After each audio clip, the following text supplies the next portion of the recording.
So somebody on Twitter sent me a DM today and asked me, "Are y'all gonna be talking about some football tonight?" And I said, "Do fat kids like cake? Of course we're gonna talk about some football. Let's get it cracking."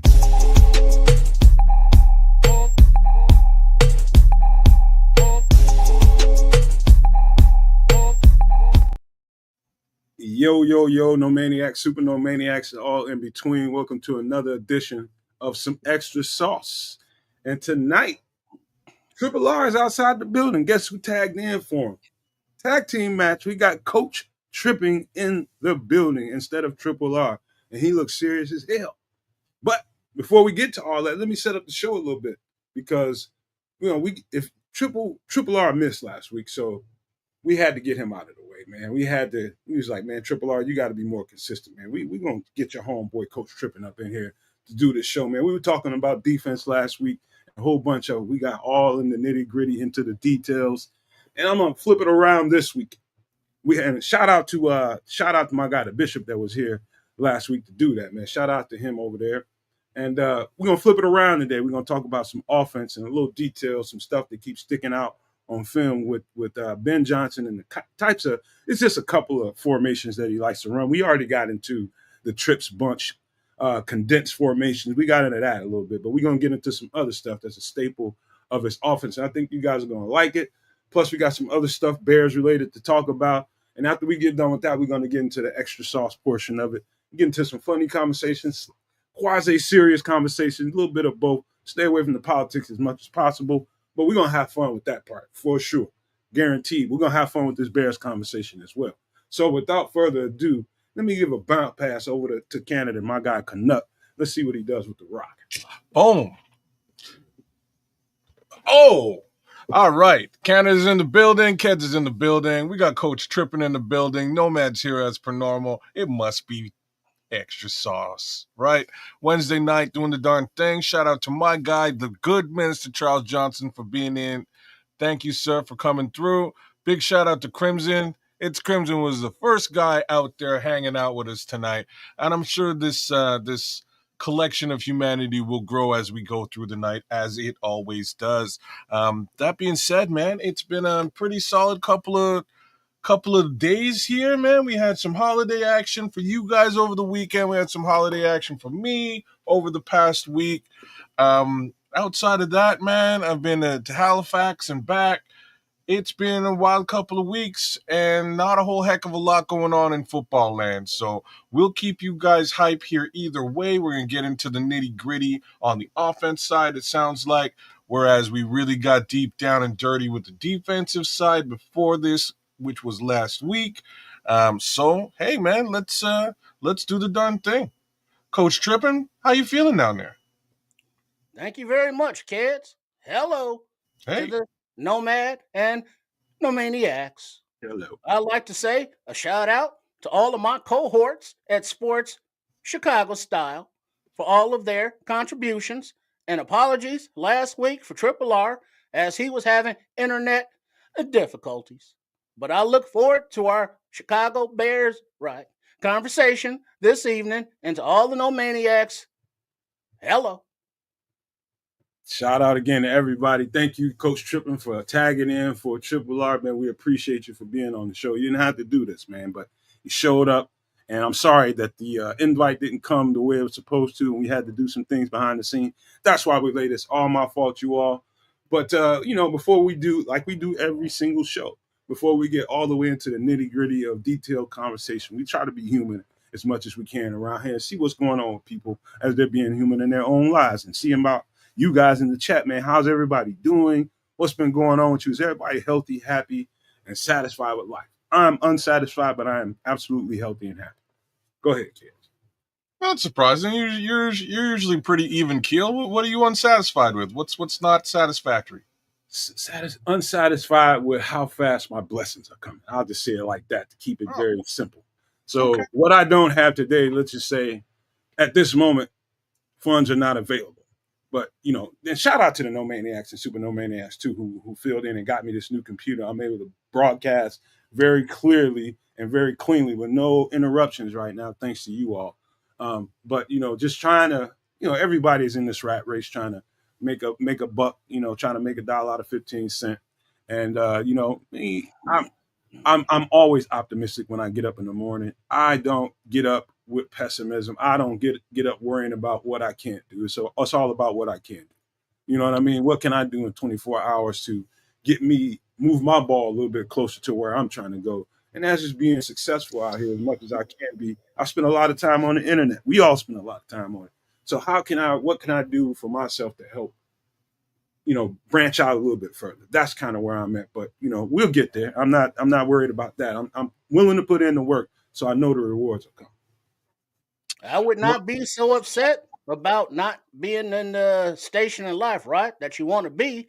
For remember, the man who has no shoes looked over, and the man next to him had no goddamn feet, right? So you will be thankful for every day you are awake and alive on this earth, in this realm, to be able to do what you want to do, get to where you want to get to, and be who you want to be. It is up to you to have that determination, that drive, that motivation, right, and the discipline to do so.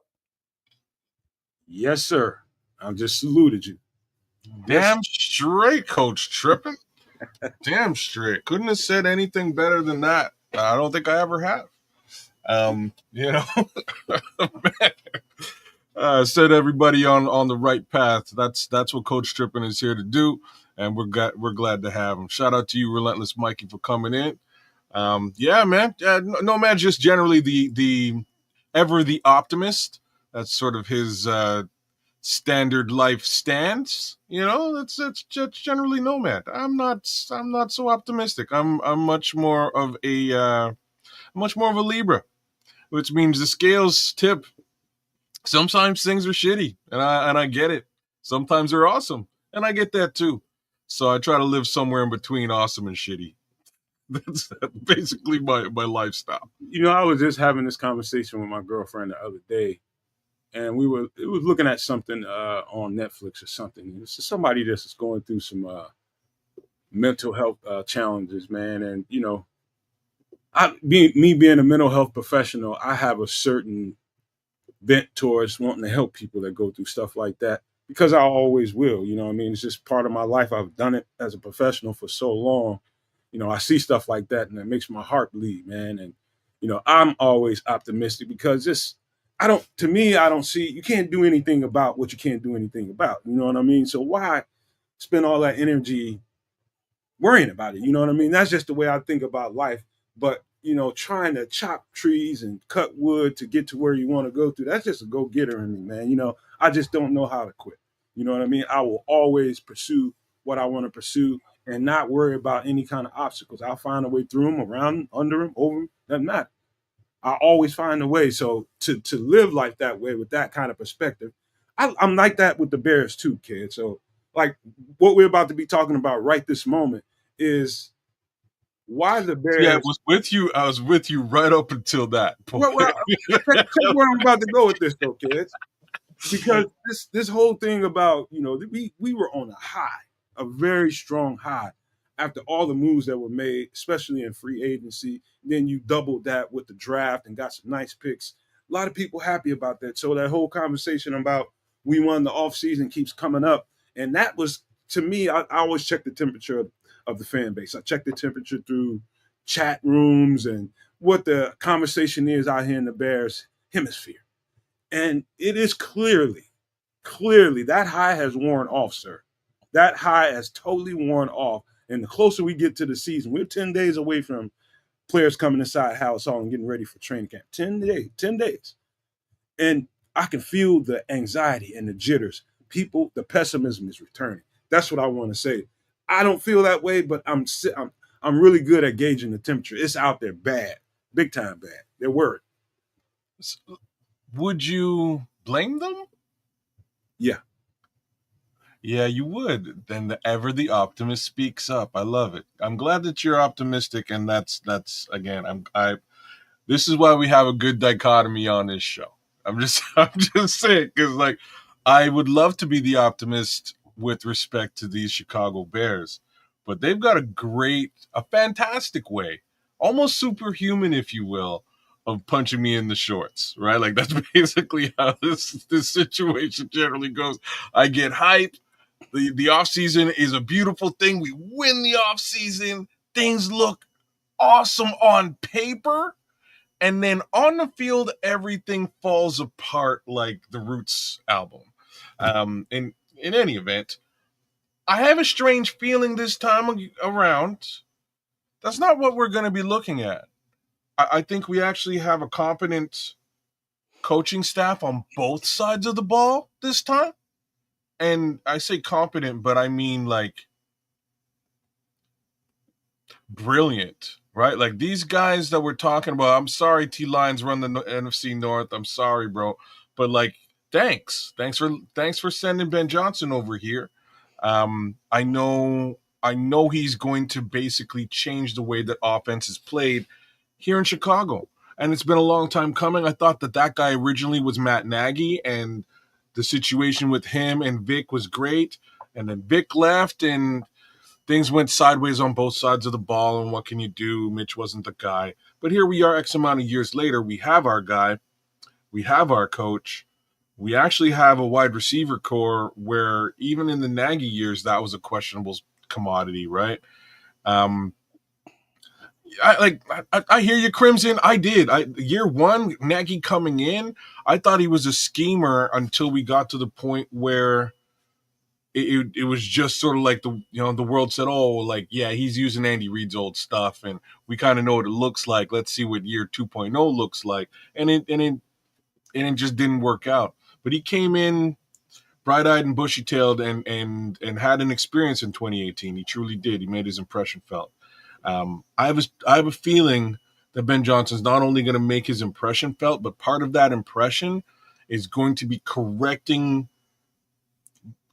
mistakes with respect to details and little things that we overlook, that get overlooked or have been traditionally overlooked.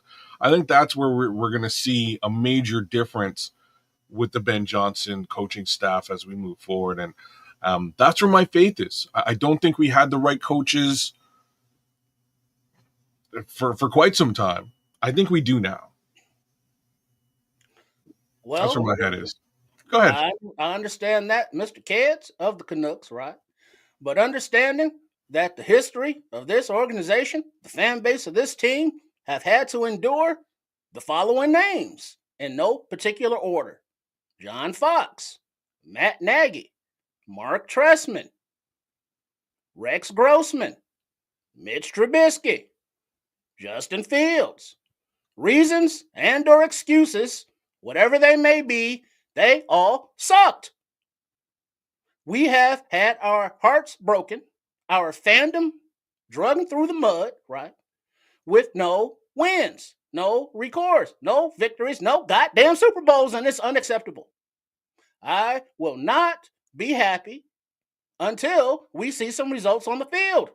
Sure, Ben Johnson may have been, right, the biggest free agent coaching swinging dick out there, and we are happy to acquire him. But that don't mean shit until we get some wins on the field. There's a music video that I did based on the fandom of this organization, of the Bears, right, called Hurt, based on the Johnny Cash and 9 Inch Nails song for different reasons, of course, but the hurt remains because our draft picks, our coaches, our organization has been shit. That's the pessimism. Until the organization change, right, by getting wins on the field, the attitude will not change. Okay, so with respect to what everybody said, and to what Kids, accuses me of, which is true, being I'm always optimistic. It's not an accusation. No, it's just the truth. There's the truth. You're an optimist. I am. Wrong with that. I get up, roll out of the bed like that, man.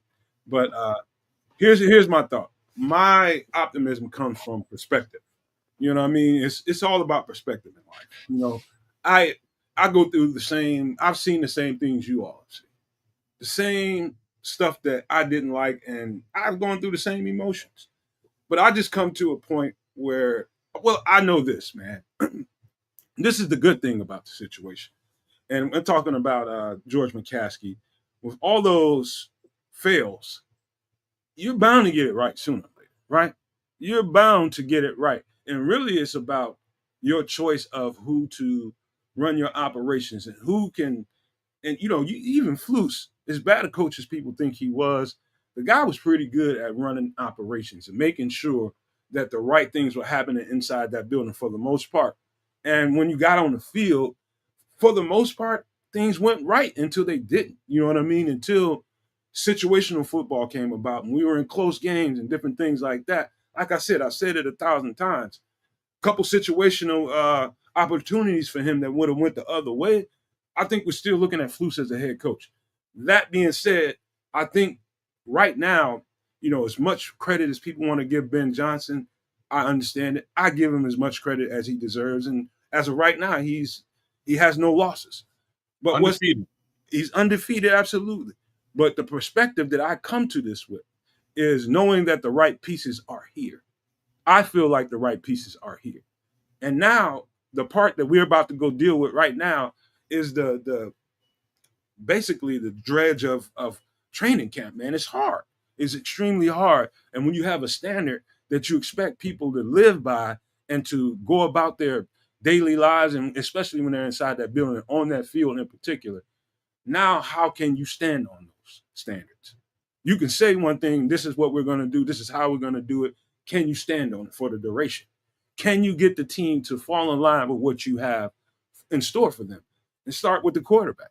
Can you get Caleb to change his ways in order to execute and make the team better through his play? This is the perspective I think people should look at this team and everything we're about to go through. And that is, understand that things are new. You're not going to get into a ready-made situation where it's ready to go and they're going to go out there and start tearing the wings off of everybody. No, man, it's not quite like that. If we go out there and get a couple wins early, that's good. That's really good. That means we were better prepared than I thought we could be in that small amount of time. But this is a very short window to get a brand new offense up and running. And the defense, I'm very optimistic about them. But even them, they might struggle a little bit because of what they're going to have to go through in training camp, kids and coach. It's going to be slow going in training camp. It's going to be a lot of start over. It's going to be a lot of seeing the same stuff, and it's going to be relief when they get into those joint practices and start seeing other teams.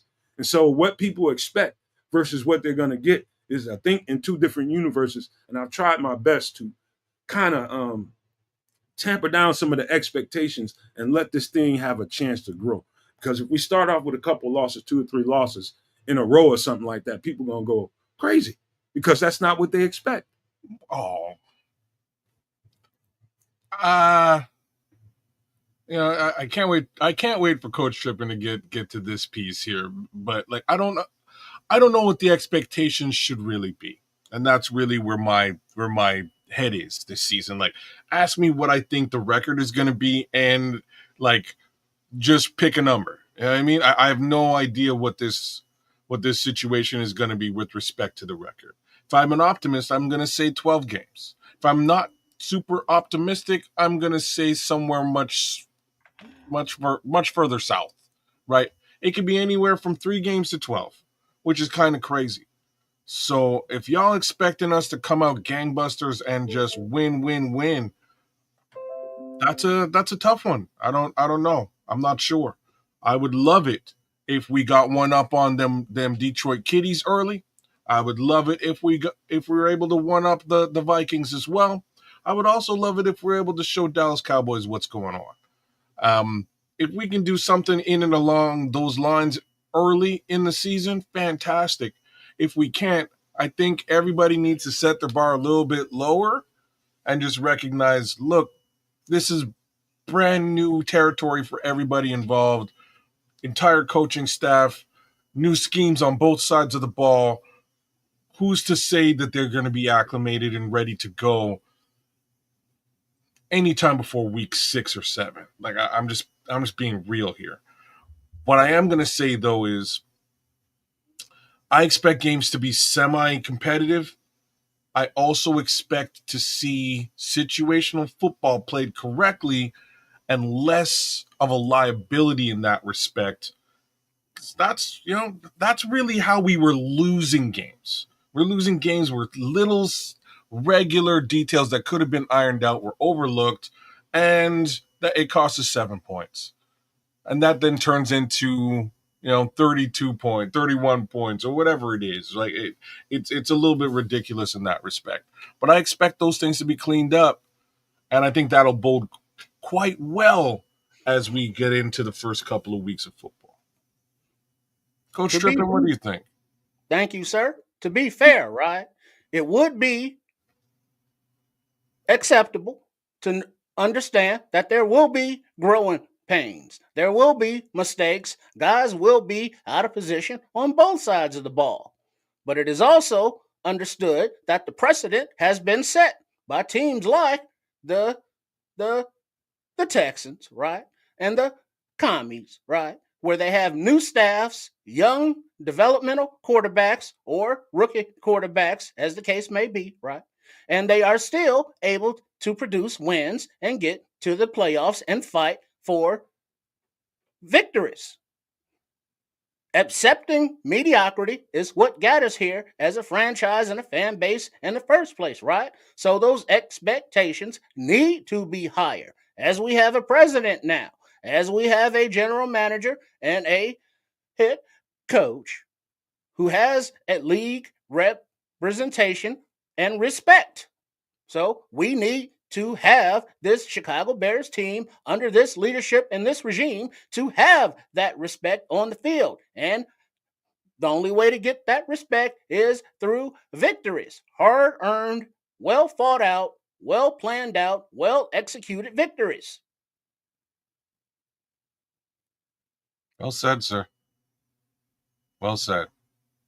My bad. I was on mute. I'm sorry about that. Well, that is well said. Here's the perspective. I really wish people could see like every steps in the training camp, every steps in install, every step that people have to go through to get this stuff set up so that you go out there. Like there's different new coordinators and new coaches all over the league right now, and people are going to go through the same stuff. But some of them have the great fortune to have a veteran quarterback who can pick this stuff up, lickety split. We don't have that great fortune to have a quarterback that's been grizzled, been around the league, seen enough NFL offenses to kind of know exactly what he's dealing with. So he's learning something brand new.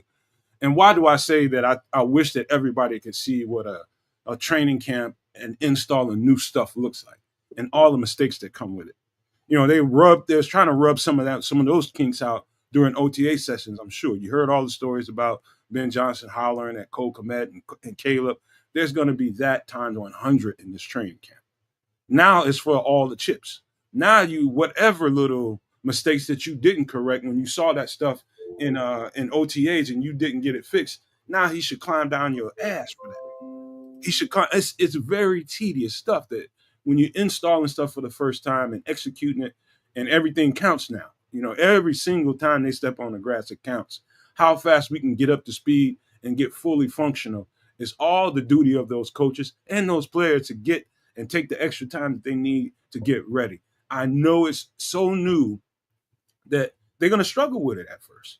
They're going to struggle with it so much so that I think they're going to lose to the Minnesota Vikings the first game. No, I think that defense is going to hold up quite well against them.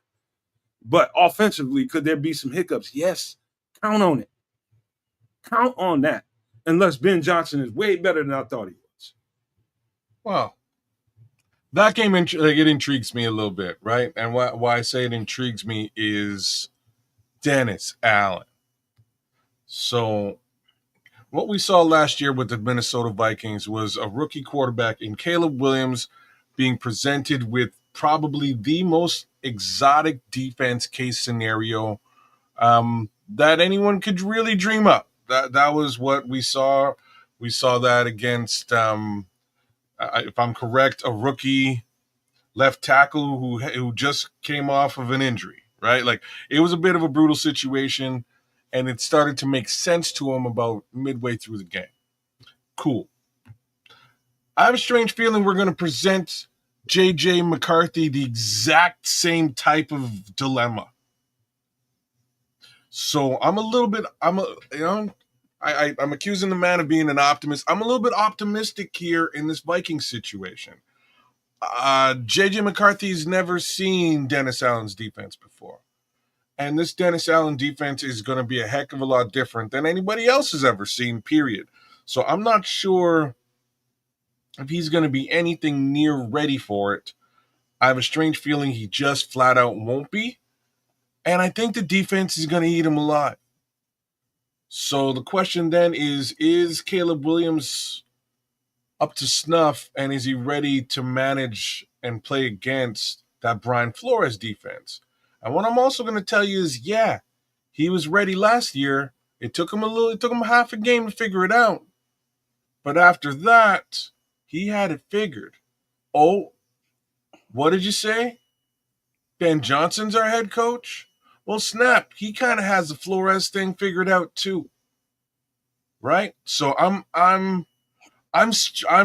cautiously, you know what I'm saying? Like I hate to say stuff like this, but I'm a little bit optimistic with respect to the Vikings. I really am. We don't know what JJ McCarthy's going to be. I think we're going to present him with some exotic blitz that we haven't seen in Chicago for the past 4-ish, maybe 5 years. Right? Flus wouldn't do nothing like that. DA will. And if DA does, it may bode as a major issue for whatever J.J. McCarthy has seen on tape so far and would call the Chicago Bears defense. I would say this to also, kids, for all the people that may or may not want to go out to Bears training camp, early in training camp, if you are still in the market to go out there and get you some tickets to go to a training camp, you would much rather wait till around week 3 of training camp. Those first couple of weeks, trust me when I tell you, you're going to feel like you wasted your damn money, or whatever you did to get those tickets. You're going to feel like you wasted your time, your energy, because all you're going to hear is, back it up, start over. That's all you're going to hear. There's going to be a lot of kinks to rub out. That's what it is.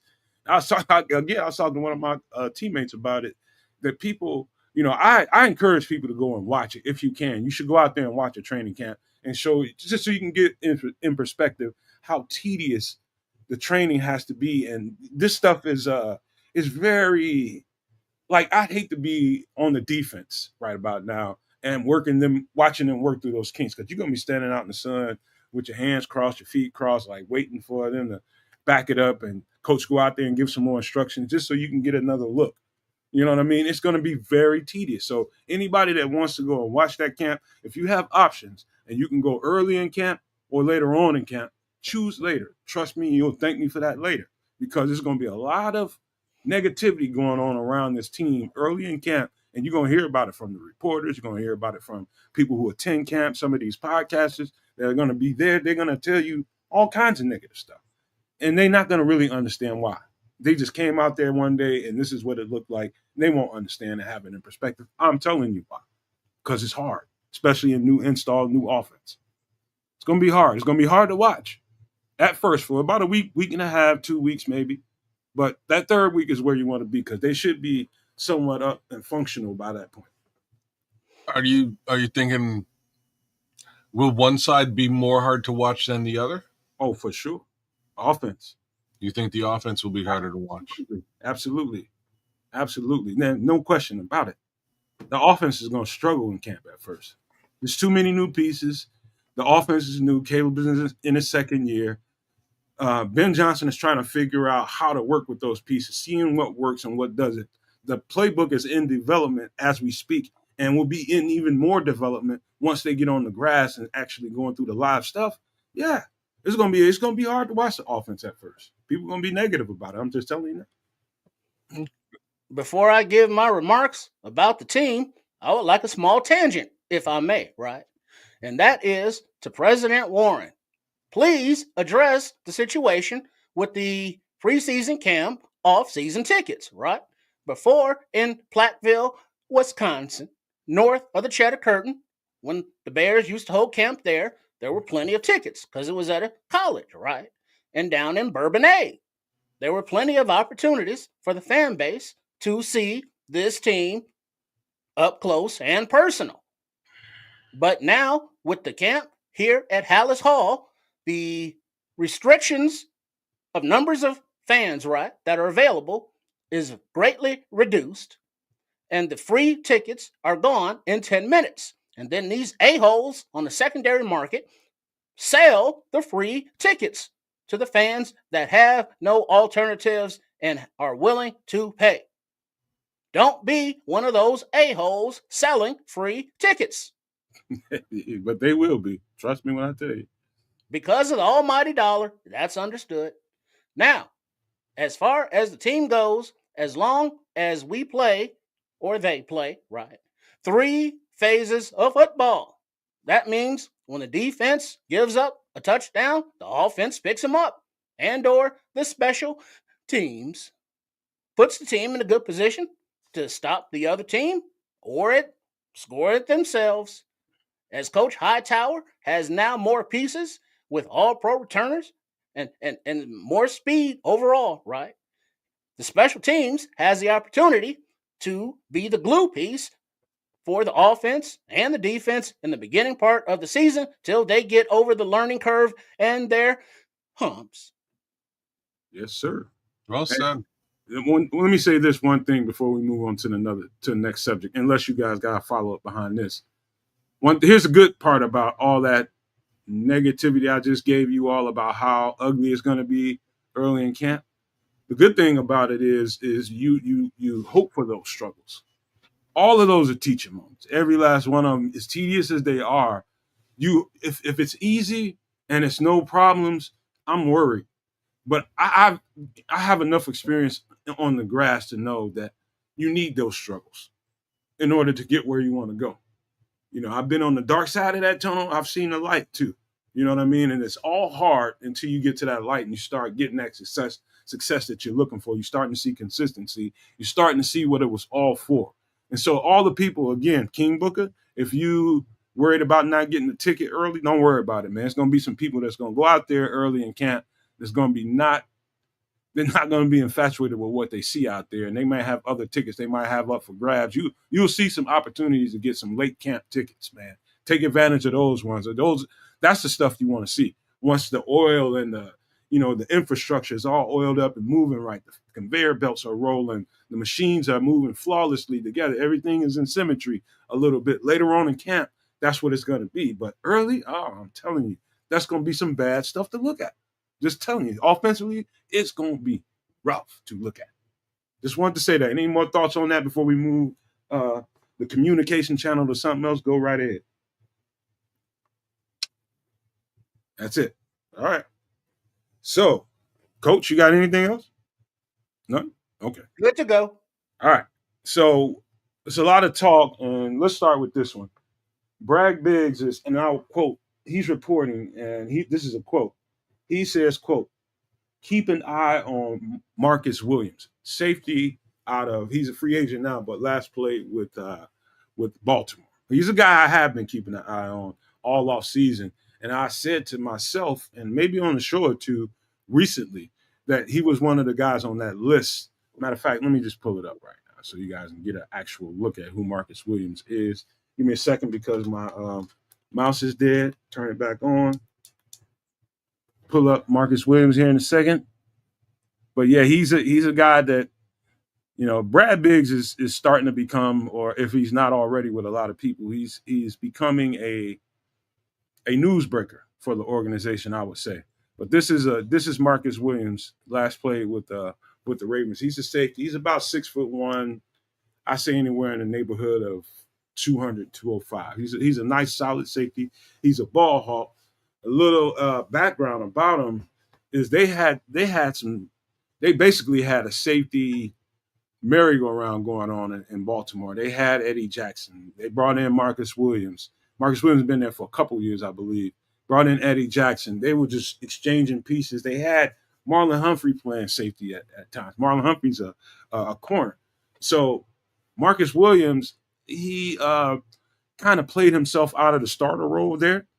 And he's only 29 years old. And so, just for the record, I think he's a really good. I mean, if you could call someone a high-end backup, this is a guy you would point to and say, this is a guy you want. If this guy's playing a backup role for a safety job, that you're in a good spot there. Because this dude is very, very good at what he does. And he's physical as hell, too. So what you're telling me is we want the guy that Eddie Jackson went to Baltimore and replaced? No. Eddie Jackson did not replace Marcus Williams. Are you sure? I'm pretty sure. I don't think you're sure. Eddie Jackson has as much range as Marcus Williams, or maybe even better, but they're kind of the same guy for that for this conversation. They came out of school. He came out of Utah. Eddie Jackson came out of Alabama. But if you looked at him on tape during that time, you'd have been like, oh, okay. It's pretty much the same player, but one of them is a little bit more physical. Marcus Williams has always been a little bit more physical than Eddie, and a little bit more like versatile. You can put Marcus Williams as a box safety, and he can be equally as good as putting him out top and playing him deep. Eddie Jackson, you play him in the box too long, he's going to come off the field sooner or later with an injury, guaranteed, because he don't like the physicality of it. No, he probably won't come out with any injury at all, but he also might not come out with any tackles. Just putting that out there too, right? But look, I think he played it. I think Marcus Williams played himself out of a job, and they brought Eddie Jackson in to replace him, and then they kind of figured out who Eddie Jackson really is, and it didn't work out well for them. So, this is me really just sort of saying I don't care about the Baltimore Ravens or their safety situation. I'm much more focused on maybe I should tell you this before you go further, Kaz. He's got 5 years with Dennis Allen. With Dennis Allen? Yes, at New Orleans before he went to Baltimore. Before you go any further, you should know that. So that experience will definitely be, if you bring that into the building, that's going to boost everything. That makes more sense to me now why DA would have interest if that's the case. He's going to be familiar with what DA does. That type of experience is definitely valuable. So now I can see some actual value here. I was struggling to find the value here with respect to this young man. But Coach Trippin, what are your thoughts? Well, I do understand, right, that experience in each rooms, helping these new players learn the new system is valuable. At his stage in his career, I don't know what, right, he's going to bring to the team beyond maybe camp or this year. If that's all that they need him for, fine. But personally, right, I would like to see some of the younger guys have more of the opportunity to grow into the system as opposed to another guy sliding down the backside of the hill on it. So Coach Trippin is an ageist just like Tripp is, huh? Okay, I get it. He's only 29. He haven't hit 30, so you don't really have the benchmark to say he's going downhill. He's coming here. If he came here, it would be in a support role. The less you play a guy, if you want to consider age being a factor in how much football he played, the role he would play is important to point out because he would come in here as a support role versus being a starter his whole career.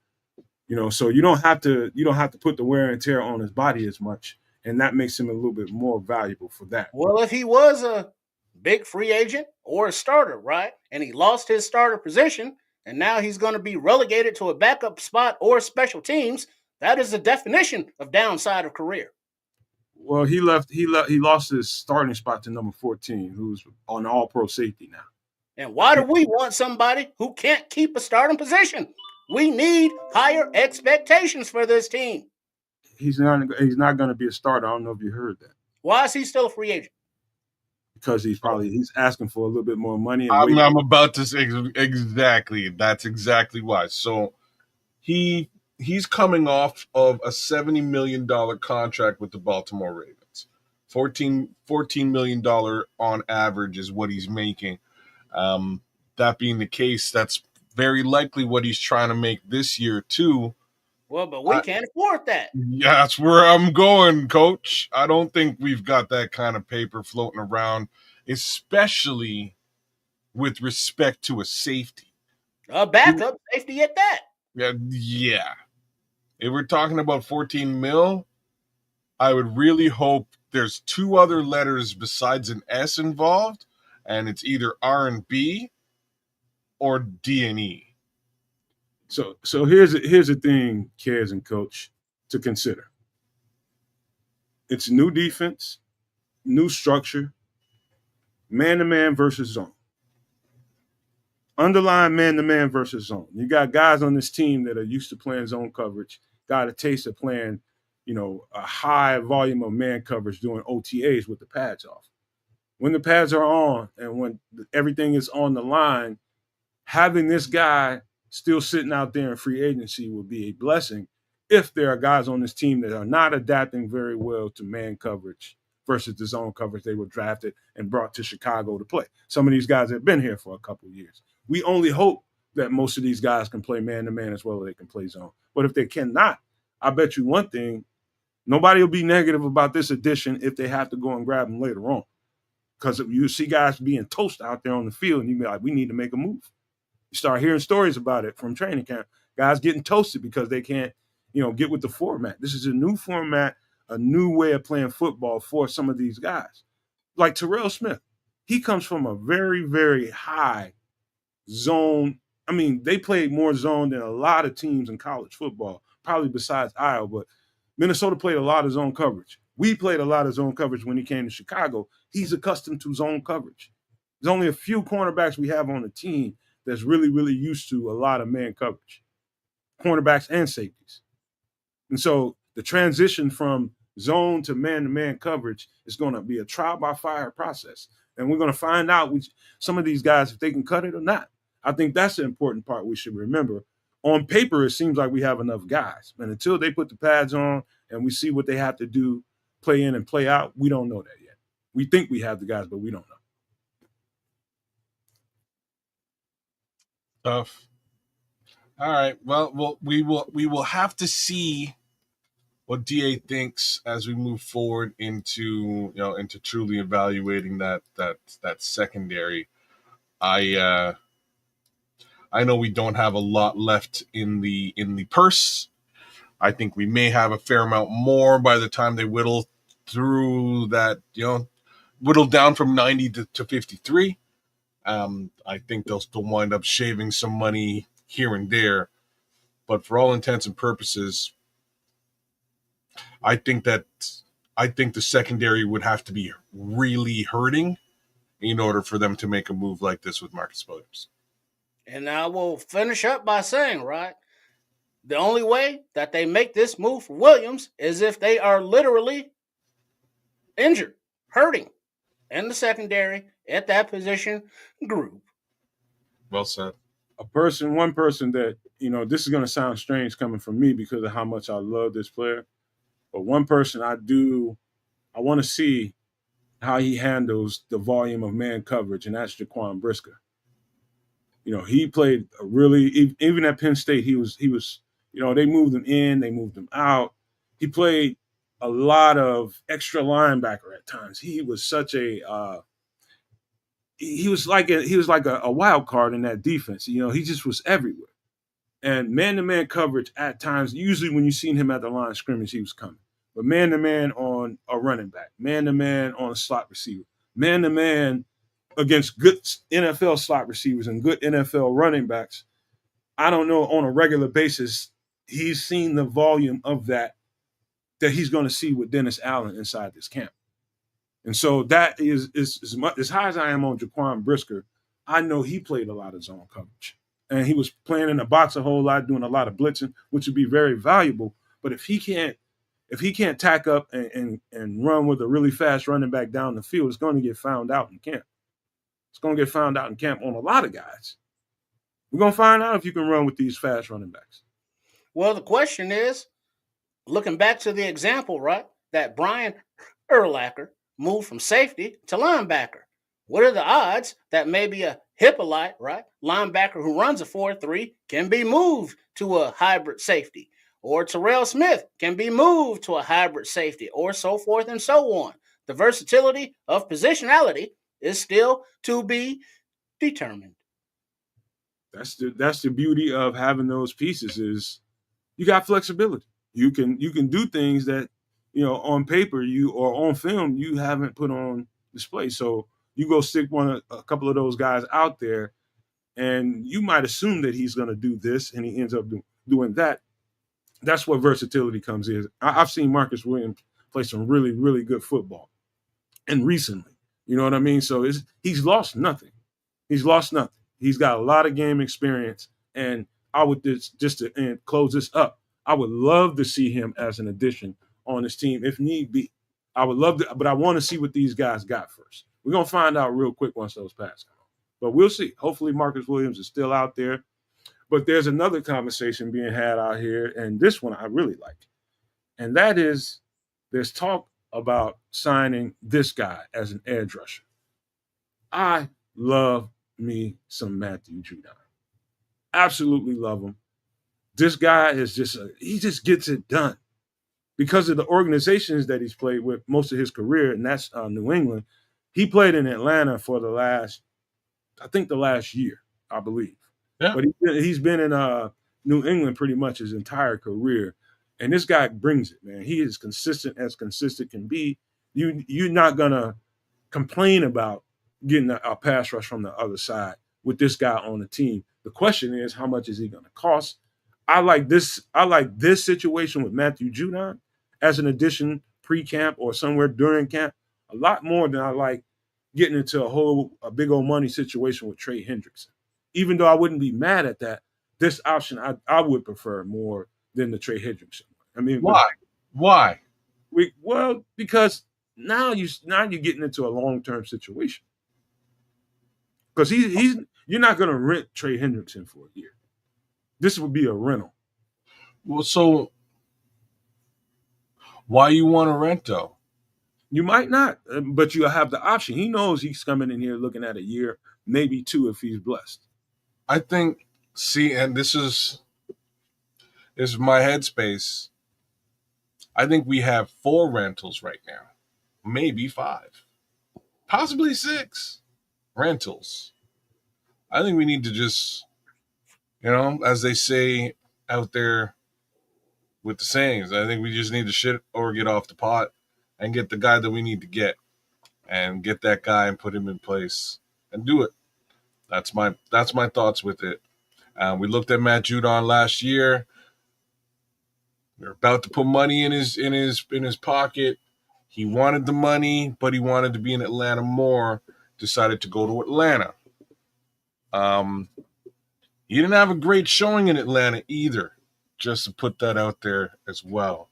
So hopefully Matthew Judon is coming semi-team friendly to the Chicago Bears if that's the case scenario. Because again, the dollars and cents are more or less worked out, and he goes elsewhere and didn't excel in that location.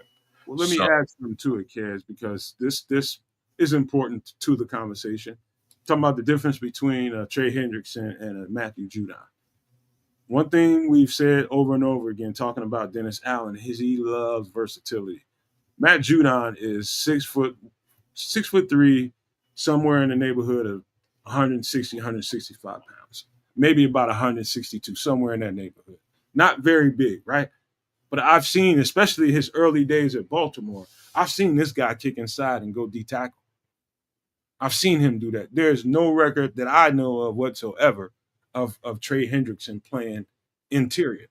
The thing about Dennis Allen's guys is that, at some point or another, they're all going to get asked to kick inside or outside.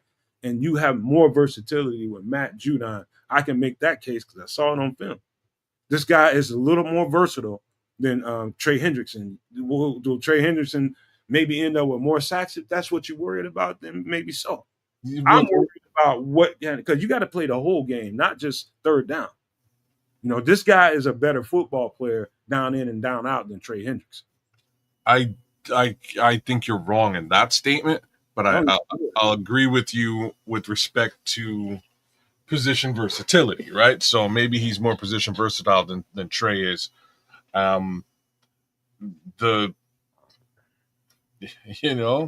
We've got guys who are position versatile already, and that's the other angle on this. Deo Odangbo's position versatile. Shamar Turner, position versatile. I think there's probably two more guys that you could probably line up and switch into D tackle and vice versa. That's Hardy, Ford, Chroma. like there you go. I was actually going to throw the odd name in there, which is Javon Dexter. We just haven't seen him on the edge yet. I don't see why not. Give him a shot. Give him a shot on the edge. Let's see what Javon could do out there. So there's some guys who are position versatile already. So do you want another guy who's position versatile, or do you want a guy who's just going to get to the bloody quarterback? You want if you're a defender, you want every single guy that you can possibly get to be versatile. You want every last one of them. If you While could, that's understood, while you are saying that you want that versatility, you want that experience under Dennis Allen, I understand that. But the thing is, with this franchise, right, at this positioning where we are burgeoning on a young fighting team, right, we want Dennis Allen and the rest of the coaching staff to develop the young guys we have coming up so that when they are due for their signings, their re-ups for the contracts, they are requiring those millions upon millions of dollars because they are the new stars. Hendrickson, Judon, they're the old stars. Congratulations. Now let's develop our young guys into stars. That way, we don't have to worry about robbing Peter, begging from Paul, and stealing from whoever the fuck to sign a Hendrickson.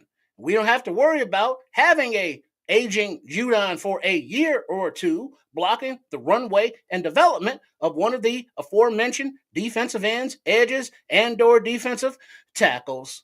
Let's build our own crew of killers instead of trying to bring them in. Hopefully, they still have some powder left. there's two things that can happen at the same time. Man, you can walk and chew gum. You can still be developing people, but if they aren't developing as fast as you would like them to do, you still need to win games, sir. And so that's why you would consider a Matthew Judon. I'm not saying that they need to go out and do that. I'm not saying that whatsoever. What I'm saying is the option is really good, especially when I know what he can bring to the table. And if those guys aren't coming along in this system as fast as Dennis Allen would like them to do, these are some of the options they may have to turn to. And that's just reality. Well, yeah. I agree with both of you for different reasons, but if we can develop any one of these guys that we have on the roster now, I'm with it. Like I would really love it to be Austin Booker.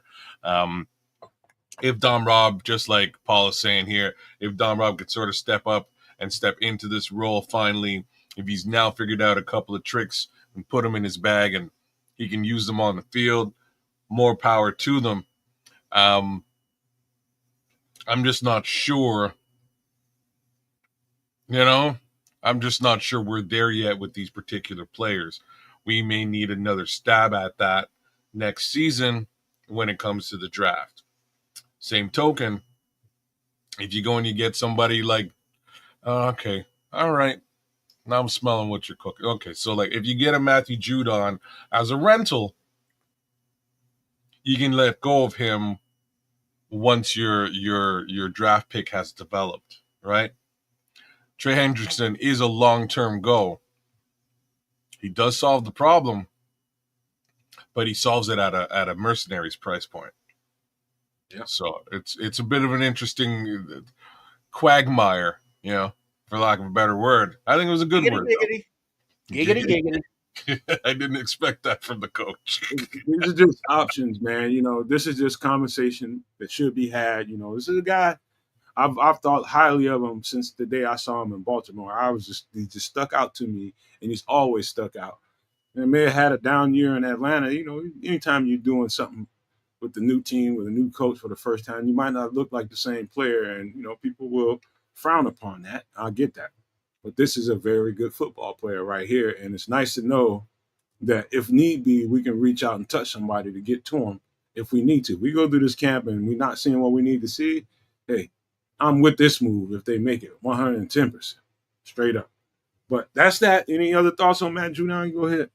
One final thought. So he's basically been replaced over there. They picked up James Pierce Jr., which more or less would allow them to let Matthew Judon go. So he'll be on the market. The question is, what's the price tag associated with him? I'm interested to find out, to be honest with you.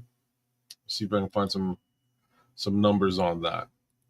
Go for it. But you know me, I don't give a damn. That ain't none of my money.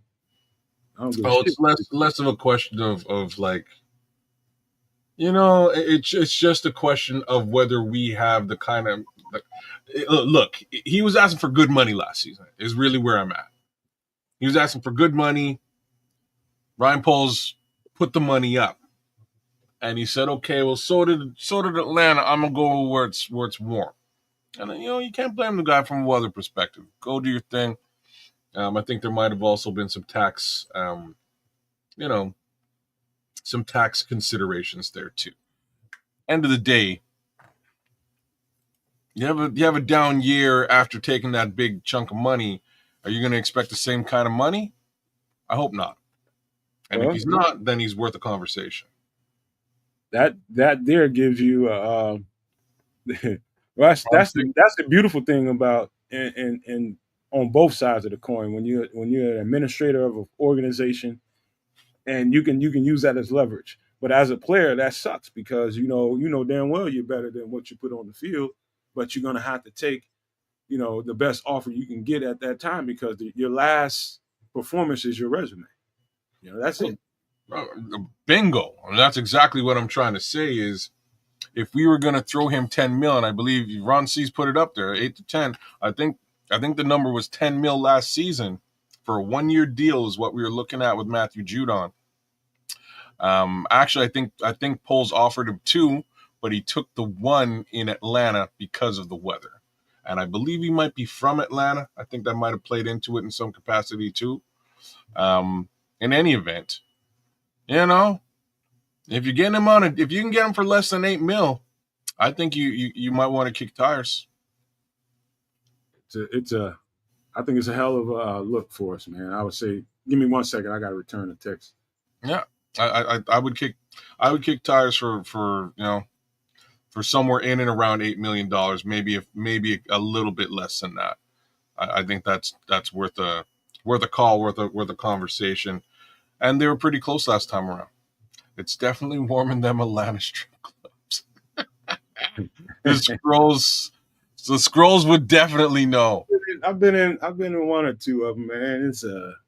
It ain't, man. It's just, I'll just say this, man. They ain't what you think they are. They ain't. It's just, if you just like the look, if you just want to get your eyes full, definitely Atlanta is the place to be to go to a strip club.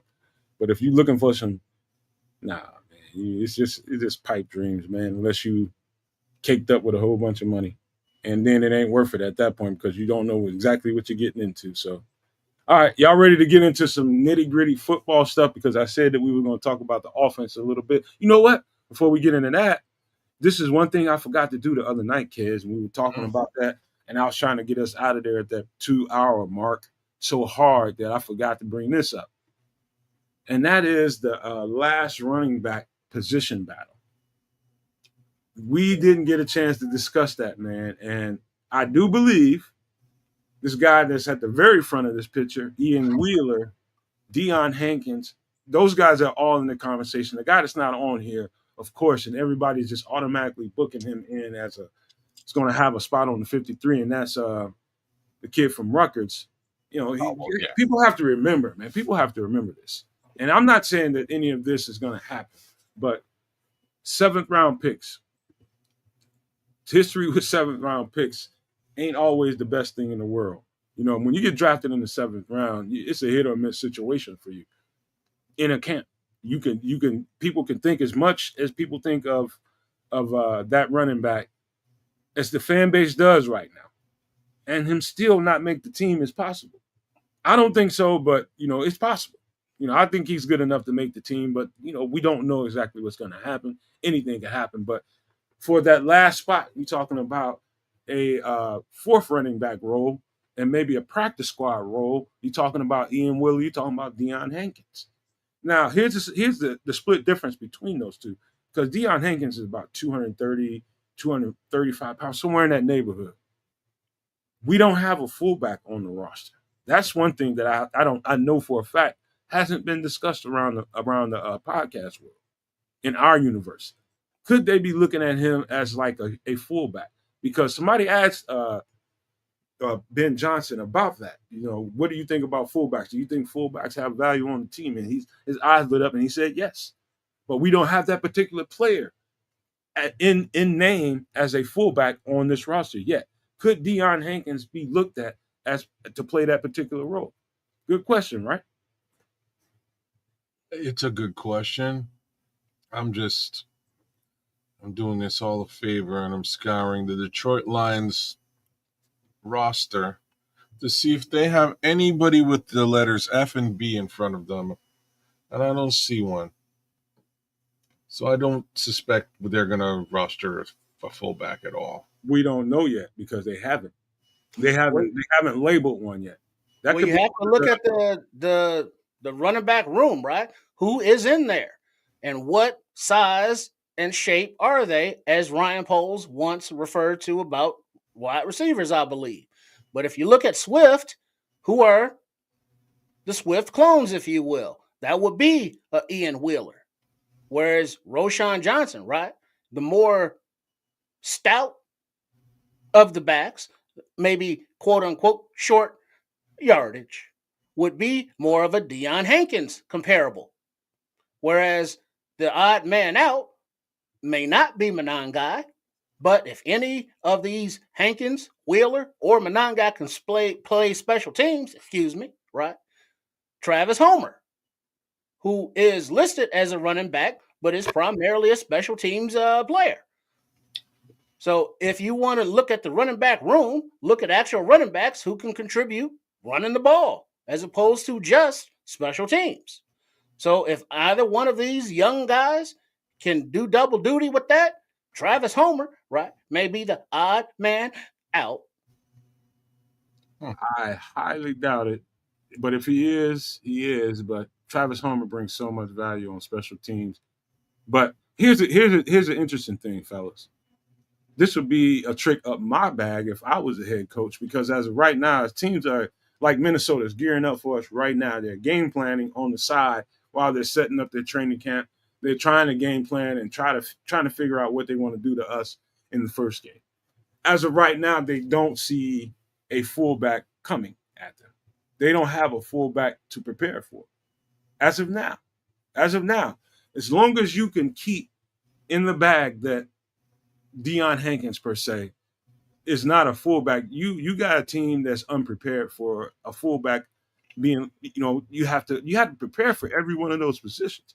If he's not listed as a fullback before up until like when they finish training camp and they decide to give everybody a title, they made the 53 or whatever, then you give them a designation as a fullback. Then now they can start preparing for him. But as of now, they can't prepare for a fullback because now there's not a fullback listed. There's a slight advantage there. You get what I mean? So I would keep that in the bag as long as I possibly can, if that's the plan. There's some rumblings in the chat about all this. Would they really go fullback out of the running back position, or would they go potentially out of the tight end position? It's interesting. I have a strange feeling that we don't see, Paul, shout out to you, man. I don't think we're going to see Doug Kramer as a member of this team again this season. It does not make sense to me outside of what you just put down. If they really want him to be the proverbial fullback, as well as have that, ability to step in as guard or center or what have you, that's a very interesting look that Doug Kramer brings to the table. But I don't, like I say, I looked at Detroit's roster. They don't roster a fullback, which in my opinion means that they generally didn't use one. And I would doubt that Ben would all of a sudden be pining to use a fullback now that he's here in Chicago. I would say this, kids. I know if that role were to be played by a tight end, it's going to be Cole Kmet more than likely. And I know for a fact he ain't gonna like that role whatsoever. He would not like that role. I don't think it would be Cole Kmet. Like I hear what you're saying. I don't think it would be Cole Kmet. I think it would probably be Durham Smythe. If he's on the roster that week. I think he makes the roster. Well, I think all three of those tight ends make the roster, but how do you make the roster from week to week? You have to make the roster. So you can be up for this game, down for that game. That is true. So I believe it's Cole Kmet. And Cole Kmet, if that's the case, Cole Kmet ain't gonna like that role. Tell me. Well, it's not up to him to like it or not. It's up to him to execute it. If he doesn't like it, he can get the hell out of town, right? I'm sure that Ryan Poles will be more than happy to acquiesce a trade if necessary, right? Because if you look at the roster as it is right now, right, using those tight ends, if it's not a Smythe or another one of the other free agents that came in this season, right, it will not be Loveland, your top 10 pick, right? He's going to be out doing his athletic thing. So when the tight end flexes in motion and now has to play the fullback role, if that is not Cole Kmet, what good is he? I don't think that's it's Coach Trippin. I don't think that's Cole Kmet's role. You know, so the reason I'm saying what I'm saying, role is what the coaches tell the role is. Yeah, you can tell a duck to fly, and like that's a bad analogy. You can tell a fish to fly, it likely won't fly unless it's a flying fish. It was a bad analogy either way. I screwed it all up. Anyways, basically what I'm trying to say is you can tell Cole Kmet to block, but we watched him whiff blocks a bunch last year. Just like maybe he's not very good at it. My knowledge of Durham Smythe is limited, but I know he's a very good blocker, much more so than he is an offensive powerhouse with respect to catching the football or running routes. I would be leaning on Durham Smythe in that fullback capacity case scenario. That would be my thoughts. I would not be leaning on the guy that we watched with a bunch of blocks last season. Yeah, I don't. I like Cole Kmet, but I would say this, dude. I like Cole Kmet a lot too. I just don't like him as quote unquote a proverbial blocking tight end. I don't think that's where you get the most value with respect to Cole Kmet. Well, then what value does he have with his stone hands in receptions? Uh-oh. I'm sorry, did I strike a nerve? You might have, maybe you did. The nerve would be with Cole Kmet. I wish I could argue with you, Coach Trippin. He does unfortunately have the brick hand sometimes. He does. He's dropped a lot of footballs, especially last season. You know, we've already had a Dez White. This is very true. Like I said, Andre Brown asked a really good question. Cole Kmet isn't an elite blocking or route running tight end. Then why did Ryan Poles pay him as a top tight end? Oh, wow. Easier to trade him. That's one thing. But it still doesn't justify the dollar amount. I disagree with that statement too. It is definitely easy to trade him because he has a mark. He has a benchmark. I hear what you're saying, but before putting that benchmark on him, there was some level of ambiguity, right? So what I mean by that is he was coming off a good season. He had good numbers. You could have traded him before you signed him and got a pretty decent return because he was coming off a good season with Justin Fields. That was the year. Going into the season with Caleb, things went in the complete opposite direction. Mind you, he'd been paid that season. So if you'd let him go, if you'd traded him and gotten a return for him while his value was high, you'd be sitting pretty. But here we are in a situation. Like it's a really good question, Andre Bryant, because he did the exact same thing with DJ Moore too. And I was not, let's just say, I was not a fan I was not a fan of those two signings, even though I love these two players as Chicago Bears. I wanted to see their output. What value did they bring with the new young quarterback that they're about to put into place? And unfortunately, we saw absolutely nothing from either one of these guys, and they were both paid very well. Fingers crossed that we see the exact opposite and a resurgence of the way that they played the previous season. But anybody's guess is useful here because I don't know what we're going to see. All right. Well, before we get out of this conversation, we were talking about running back roles and which one of these guys might play the fourth role, and that's more or less a practice squad role. And we talked about all of these guys and the possibility of a fullback, which isn't on the roster per se as of yet. And that's how we got into the comment. All the people who just came into the show, Crooked Commit, shout out. Shout out, Crooked. Who else just busted up in here? All the people who just came in, that's where this conversation, we started off talking about running backs, ended up talking about fullbacks, and the tight ends, thanks to Coach down there, ended up being in the conversation because you can use one of those tight ends as an H-back who typically lines up in the backfield and does blocking assignments. So you can have that. But we'll see what happens, man, once camp starts. And you might hear, don't be surprised if you start hearing that they line Deion Hankins or somebody out at fullback. Then you'll start getting a sense of why we had this conversation right now, why this stuff came up. But without further ado, let's get into some offense, some of the stuff that I keep seeing on Ben Johnson's side. And this concept right here is a dagger concept. And let me see if I can get us more visible here, and I don't think I can. So this is a dagger concept, very common in did I say Dennis Allen, a Ben Johnson offense. And it's basically a flood concept per se. I call it a flood concept because it's not really a flood concept, but it is.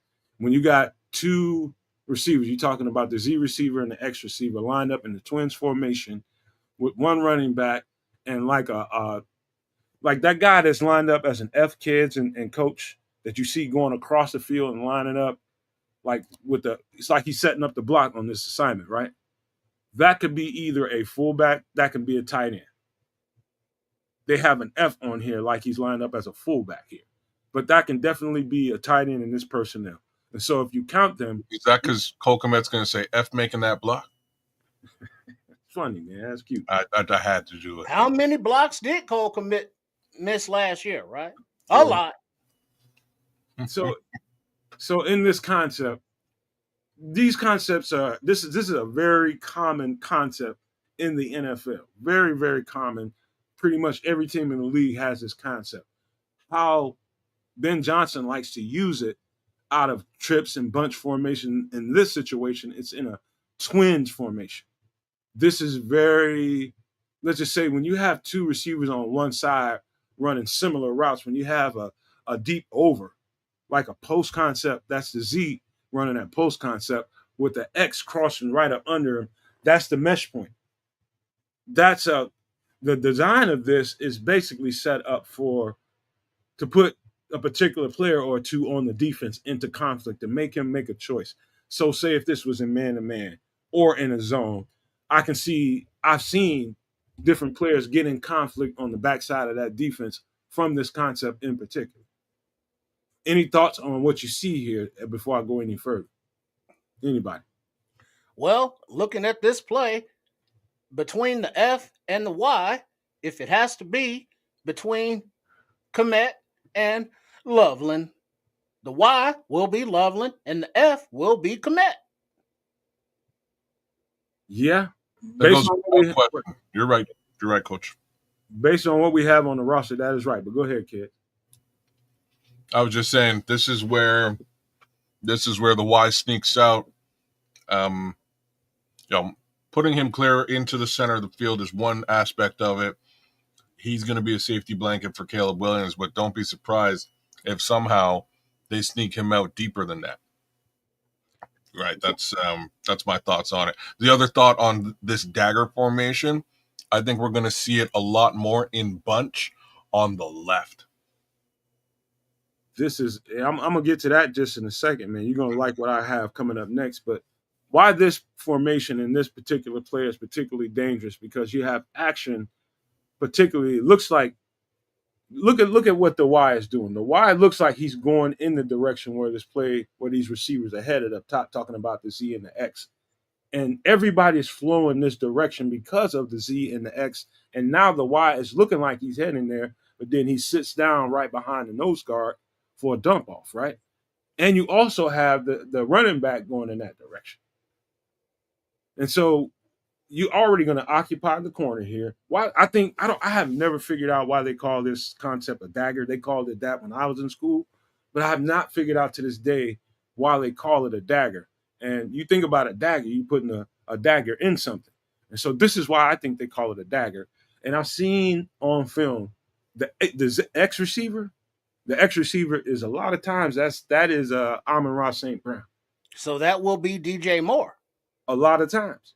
That can be DJ Moore or Romo Dunze. But the slot receiver, depending on what they're running in this formation, that receiver would definitely be probably Romo Dunze for me.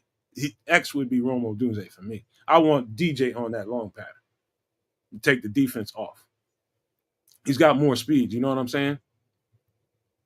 So the dagger, why I think this is a dagger is because of where the X receiver is headed. The X receiver is headed right towards the heart of the defense, right? Kids and coach.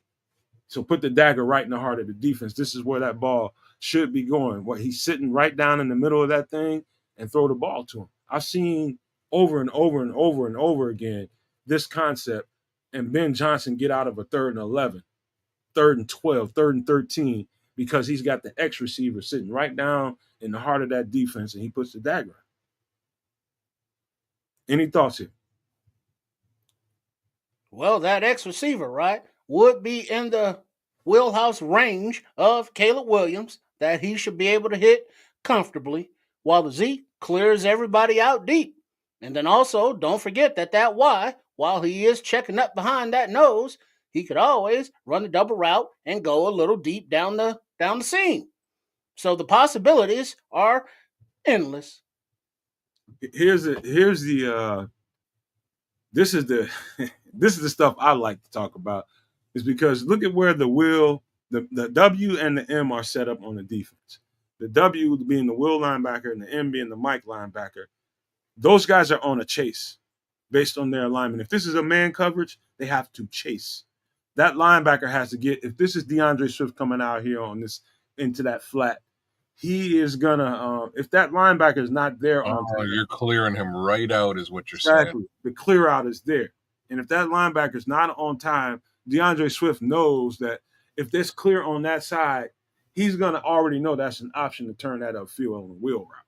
But as of now, that's going in the flat. That's an advantage if the ball comes out on time and gets into his hand with the linebacker trailing. This is just clearing shit out just to get that ball in the running back's hand as a check down, and he's up the field. He's up the sideline. But go ahead, kids. I interrupt. No, you didn't. My thoughts really is, again, I expect to see this so much more so. Almost the exact same pattern, but again, in a bunch formation on the left-hand side. And the reason for it is multifold. First off is that it's something that Ben Johnson has been doing quite a bit in Detroit.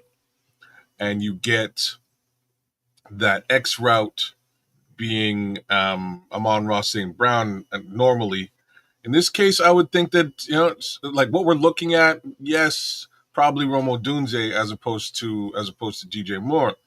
But if you bunched it on the other side, it would probably be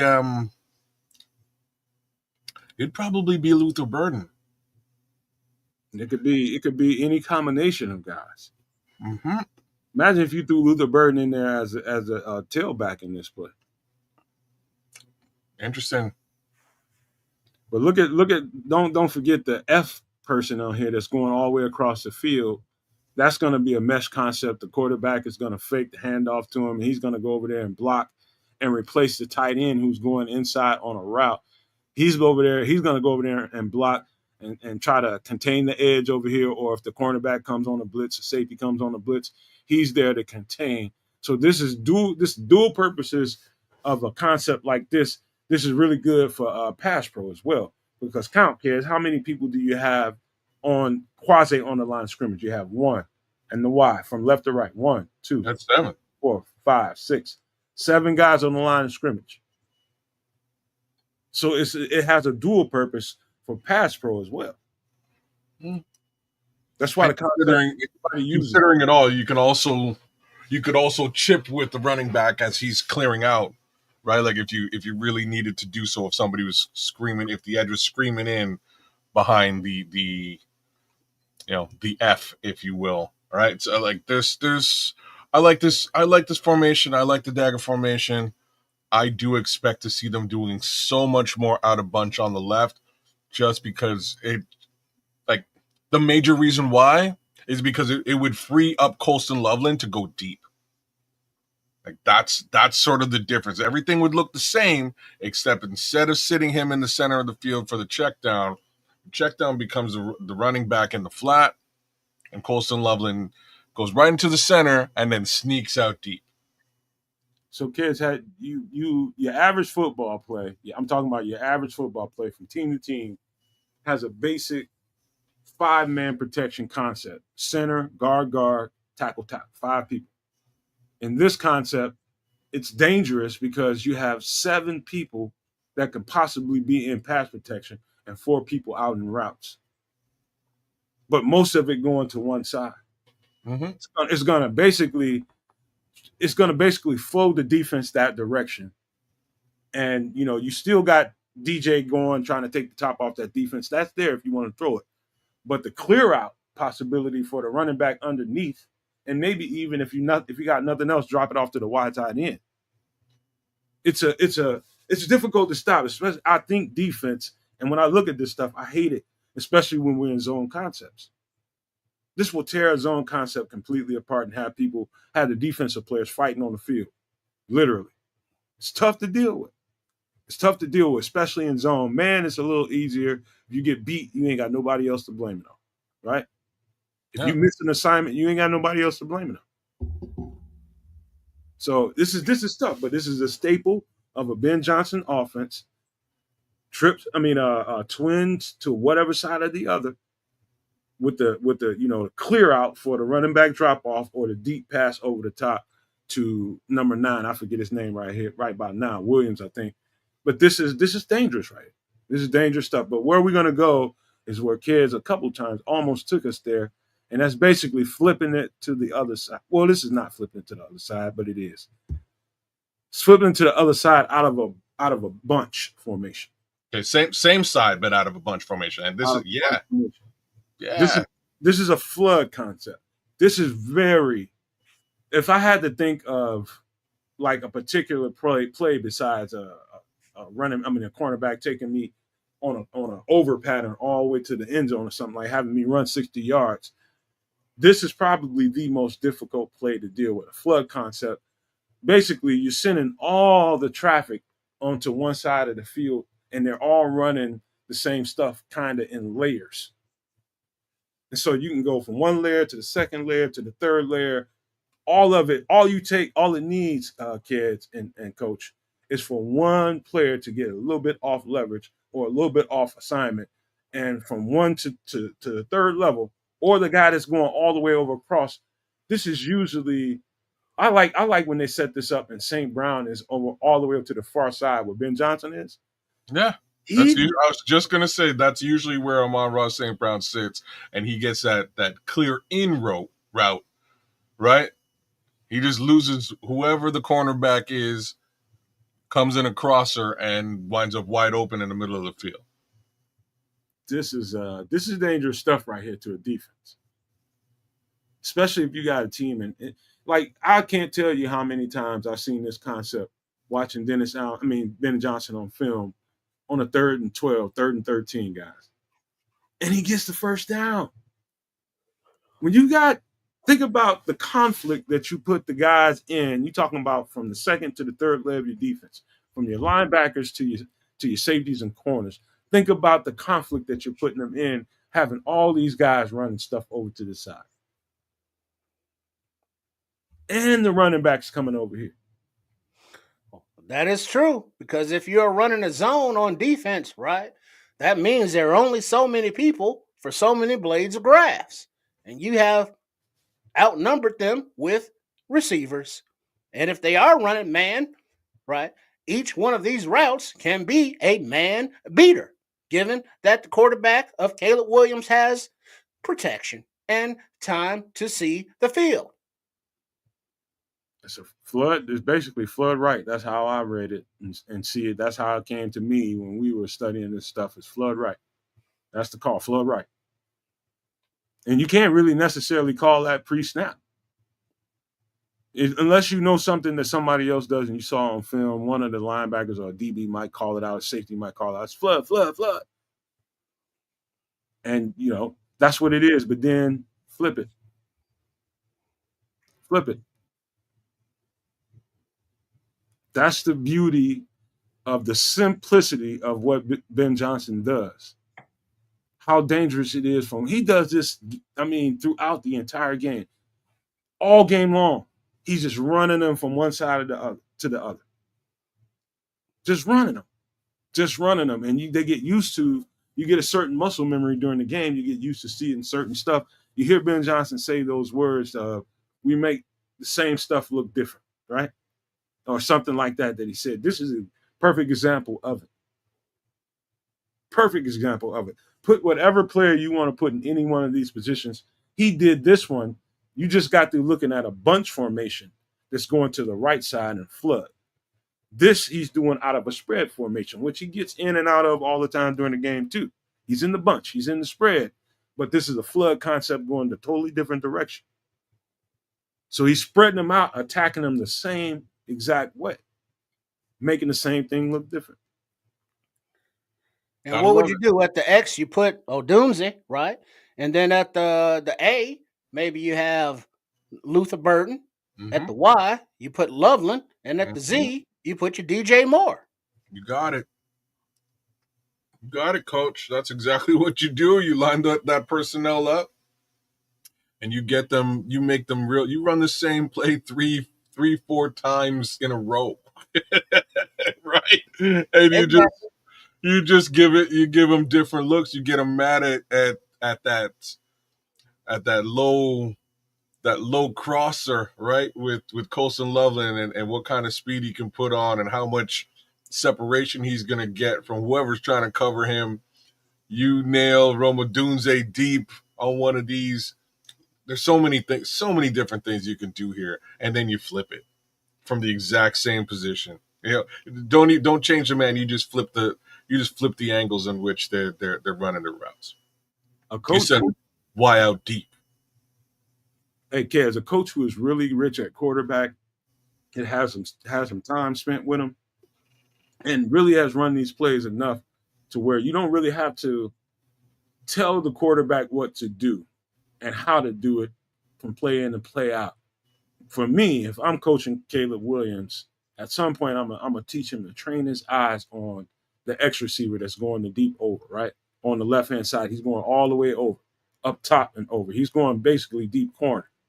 I tell him to train his eyes on that. Get that defense to back up and then dump that thing across. Really, I like the A. I like the slot receiver here, A, right in the middle of the defense for the dagger. I like the Y here for the underneath. If I have to take that, I take that. But I'm really going to train my eyes. I'm looking at the X going all the way up and over just to get to the second guy who is A to me. So you go from one Z, the X receiver is 1 to your second progression, that is A. And you want to get that shit right behind. Once he makes that break over to the corner, that's when you want to hit him with that, hit the A with that. That's the dagger right there. That's where you want that ball to go, right? That's what I'd be hitting too. I'd be looking to hit A, worst come to worst. You're right. Train your eyes on X. Pull the defense over to X. Meanwhile, you let A get set up, and you leverage Y. In a worst case scenario, you can nail the Y on that shallow cross and get some decent yardage in that case too. If you got to check it down, if there's no, if A ain't ready. So you can imagine once you spread, you're in spread now. The key words being spread. Now you're spreading the defense out. You're stretching this out like an accordion. You know there's going to be hole shots in here to throw this ball, right? Unless they're in man coverage and every last one of them is attached to them like they're a part of the seam on their jeans, there's going to be somebody to throw this ball to, isn't it? This is how Ben Johnson schemes people open. This is what they're talking about when they say he schemes people open. Yep. People think Sam Laporta is this great tight end. He's a really good tight end, but he's not great. You know who's great? The guy scheming it up, calling the plays. It ain't just him though. Like, it's also Amon-Ra St. Brown. Amon-Ra St. Brown's real good at what he does, but what he really does, scheme open. Is get open because Ben Johnson has schemed him to do so, and that's exactly what it is. If Ben Johnson, and I'm really hoping, I can't wait to see Luther Burden, man, because he's going to be that guy that Ben Johnson just schemes open all the time from out of the slot. It may wind up being Olamide Zaccheaus, who knows? But whoever's playing slot in a bunch formation, look for that guy on a crosser. He's going to get hit all the time. Hey, kid, you remember when you heard that story about Ben Johnson getting all in Cole Kmet shit during the OTAs? Look at this formation really, really closely. Is the A receiver and the Y receiver, who is Cole Kmet, are they horizontal completely? Or is somebody supposed to be up in his alignment a little bit more than the other? Look at it closely. Because it looks to me like just slightly the wide receiver is supposed to be a little bit up more in his alignment. I would have said the Y is probably the guy you're referring to. I can see what you mean because the A may have to actually chip block or fake block before he gets out into his route. So if you think about it this way, why Ben Johnson would be yelling at Cole Kmet and telling him, man, I'm trying to get you open. So let's just say if the wide receiver was a little bit flanked out, a little bit wider than he would be in this graphic. He got a little bit wider than he should have. And so the idea of him crossing the A's path is that he crosses at the exact right time to get himself open. So if he's a little wide, he's not going to cross that pattern at the right time and make himself open. So it's important that Ben Johnson gets in his ass and make sure he's in the exact right alignment. So when it's time for that mesh point to happen, it's at the right time and the quarterback sees a hole right there and gives him the ball. That's the little stuff that he's probably getting in Cole Kmet's ass about on the field. Little shit like that. Those are the details I was talking about too. Important stuff.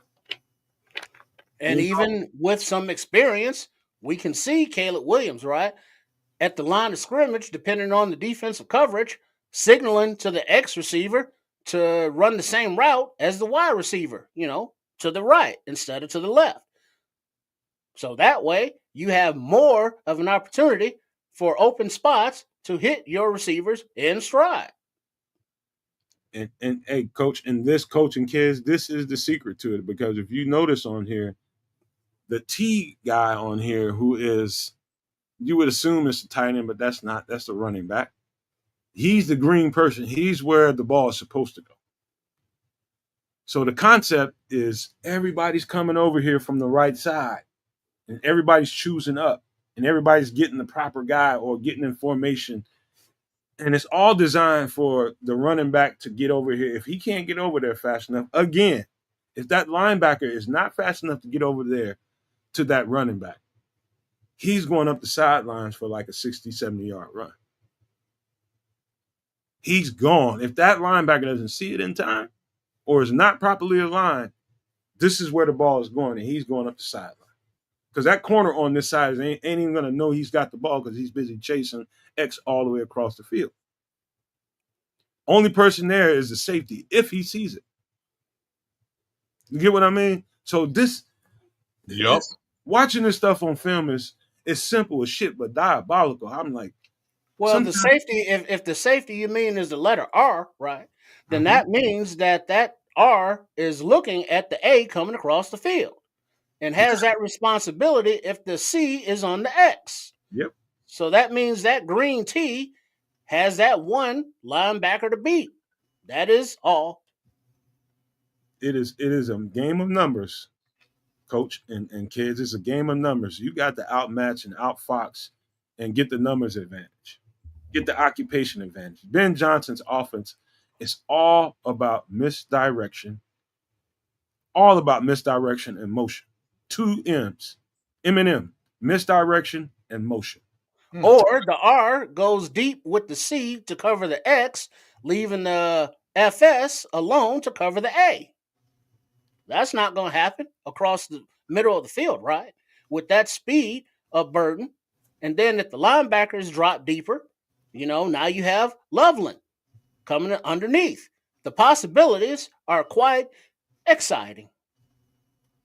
So in another formation, which is not on the screen, so the wide receiver, if this would come later on down the line. Say they seen this, say Ben Johnson pulled this out on Minnesota 3 times in the first 10 to 15 plays. He pulled this out on them, and 3 times it looked just like this.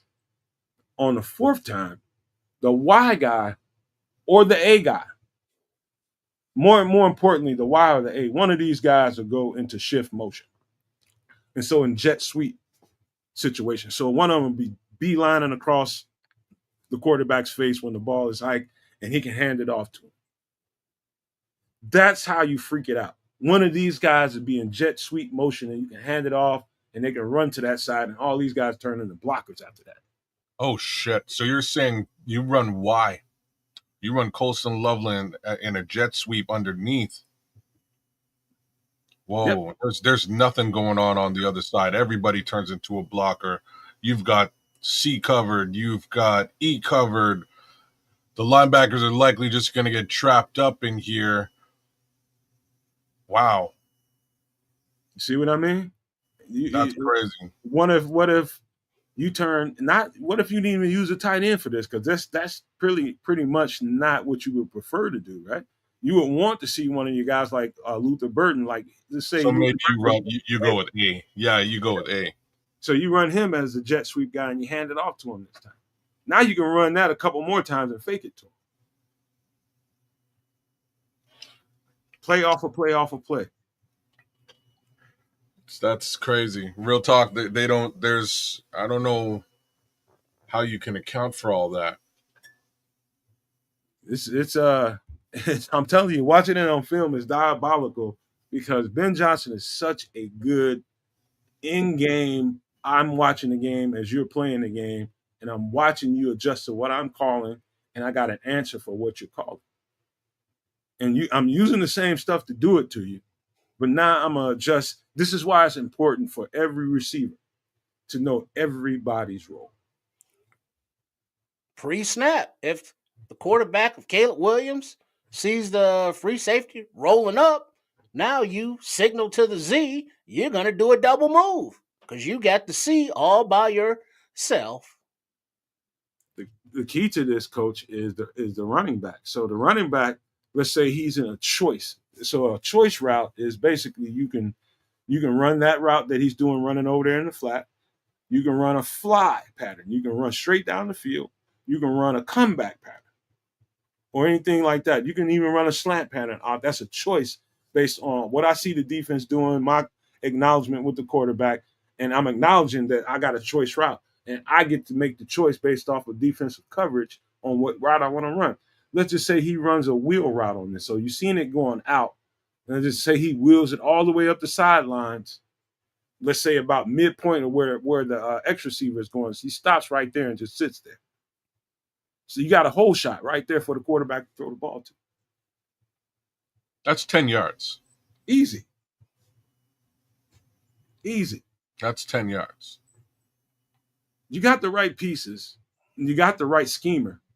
Now you got to get everybody on the same page. It's good to do these exercises to point out some of the stuff that you see. Ben Johnson talking about he's going to break this offense down to the studs and design it around what the team strengths are, and that's Caleb Williams. This is all if you want it to be quick game stuff. And it's also deep game stuff if you want it to be. It's all in the design. This is brilliant stuff. You can put the fear of God in a defense with stuff like this, right? Oh snap! They're jet sweeping it with Luther Burden, and he's getting some major yardage left, right, and center. We don't know how to account for that. We've got DeAndre Swift on wheel routes on a regular basis. We don't know how to account for that. We've got DJ Moore on a crosser. We've got Colston Loveland sneaking out. There's a lot of different things that can really go down here with just the two formations that we've been talking about here today. And you know what, kids? Why you draft the way they drafted is to make every single guy in that offense. Nobody's just a cog in the system. Everybody's live as fuck. Yep. So everybody you have to honor and you have to respect them because every last one of them will get you. And that's like,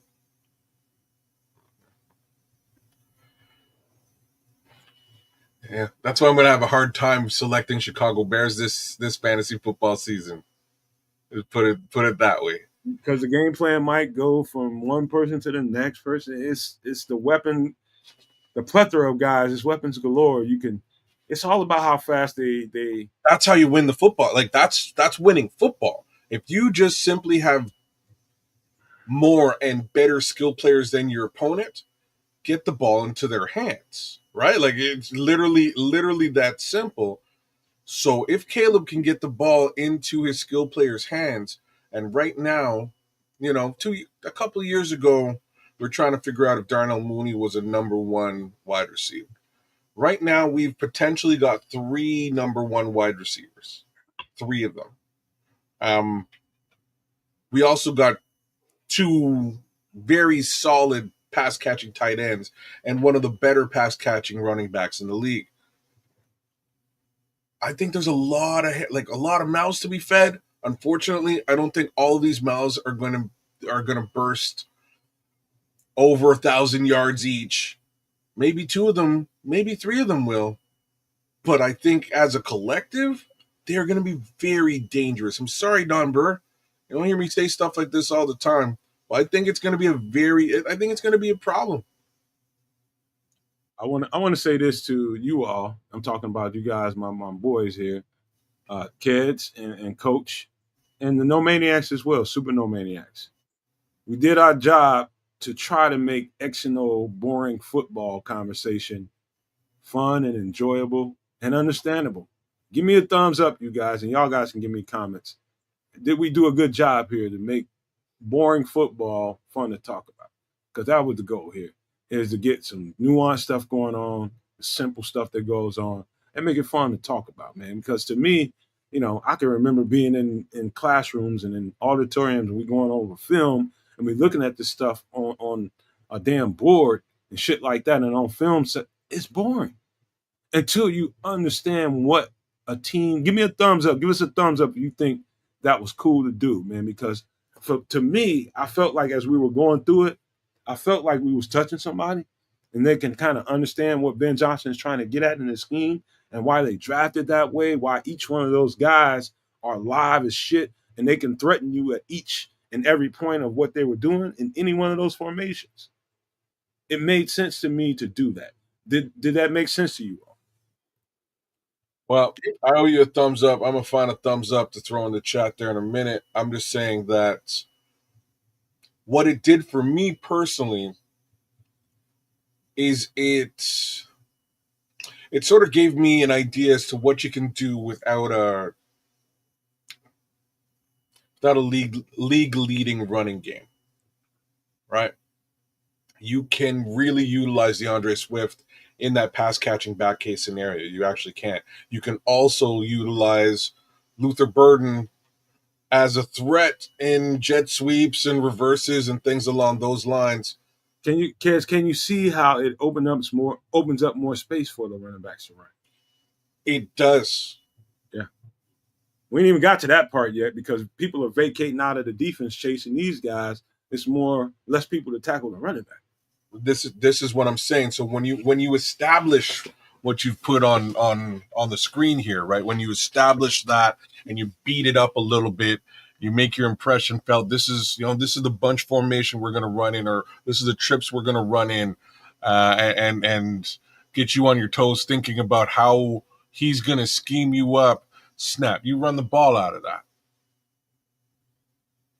Right, you run the ball a couple of times out of that just to throw a wrinkle into it.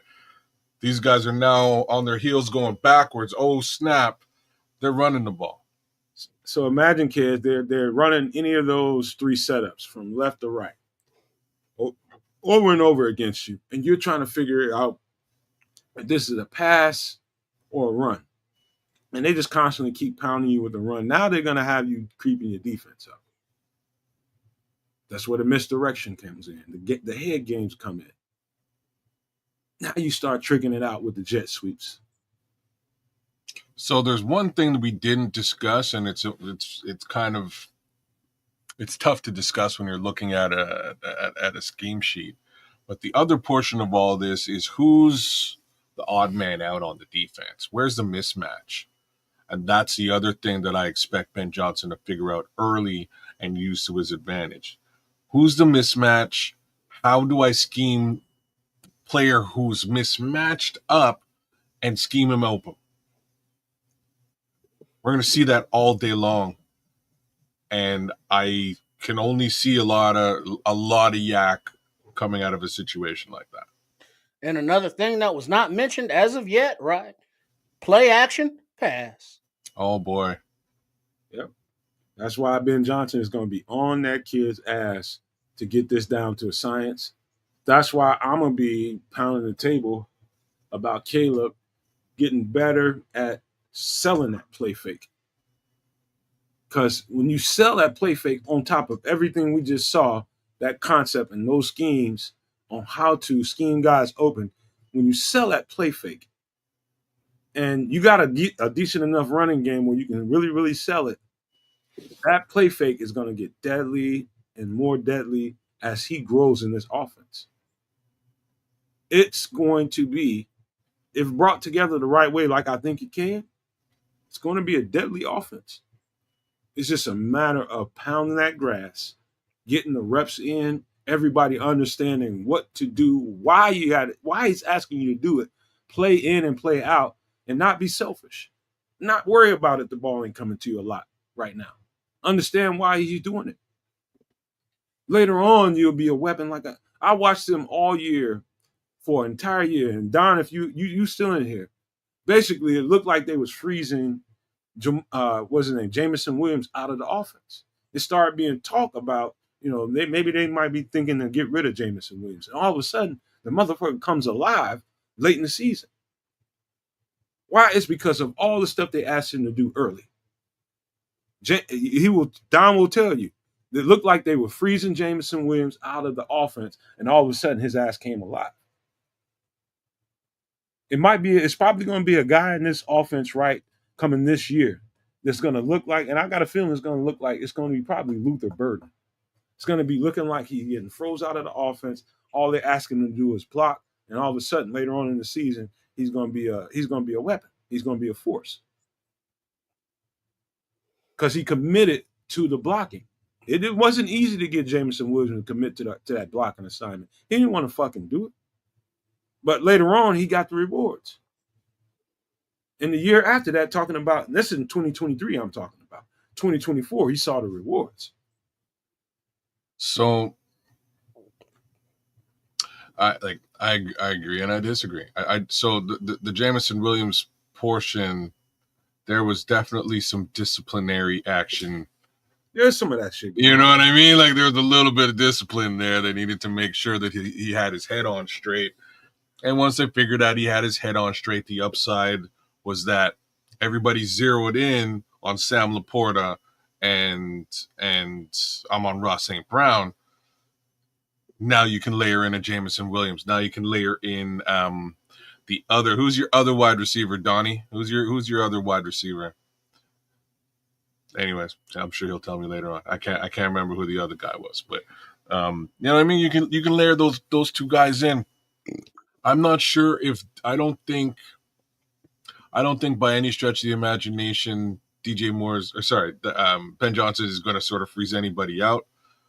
I don't think so. I think Luther Burden is going to be a very early surprise to everybody. I think that's probably the first thing to say. I think he will be in that Amon-Ra St. Brown role, and it's just a matter of him getting on the field and proving it. Right now, we have no idea whether he's even going to play. So, well, the possibility. Tim Patrick, thank you, Tim Patrick. Sorry, Coach. While the possibilities are positive, it will be like watching a concert performed by the Cover Girls in the state of Missouri. Show me, show me, show me. And we will have the teams back. But until then, that pessimism is still a thing. Do me a favor, Coach. Read your private chat for me. Make a decision here, because. But let's go further, a little bit further while he's reading that. When I get through describing, when I show you guys those graphics, and these graphics come from the consistency of what I see on the film on all 22 with Ben Johnson. And again, he's talking about he's going to come over here and do something different. Those will be staples he's going to bring in his offense. Those are going to be there. Everything you just saw on the screen, you will see plenty of it during the season. That ain't going nowhere. Why? Because why would you change something that works so well? Why would you go away from that? You just freak it out and make it a little bit different. It might be a double reverse. It might be a quarterback run out of it. It might be a double pass out of it. You swing it out to the running back. He throws it to a receiver down the field. So, all that kind of stuff. You just depends on how you want to present that. So it's a good idea, in my opinion, to go through that kind of stuff with you guys. I thought it was fun to me. I love talking about this kind of stuff. I hated it while I had to deal with it, but now being a podcaster, it's fun talking about it because it's stuff that I think we all, as a fan base, it helps us get smarter and understand exactly what we're looking at on the field. So I think it's a good exercise. Chat's getting chippy, man. Don's pissing everybody off. I got to put that out there as per normal. No love to you, Don, but you get a little bit of respect. Yeah, I'll give you a little respect. But yeah, I think in the end, on the other side of it, we're talking about the Detroit side of the fence. They're just going to find out that that Jared Goff isn't as good as they think he is. That's probably more or less what's going to go down.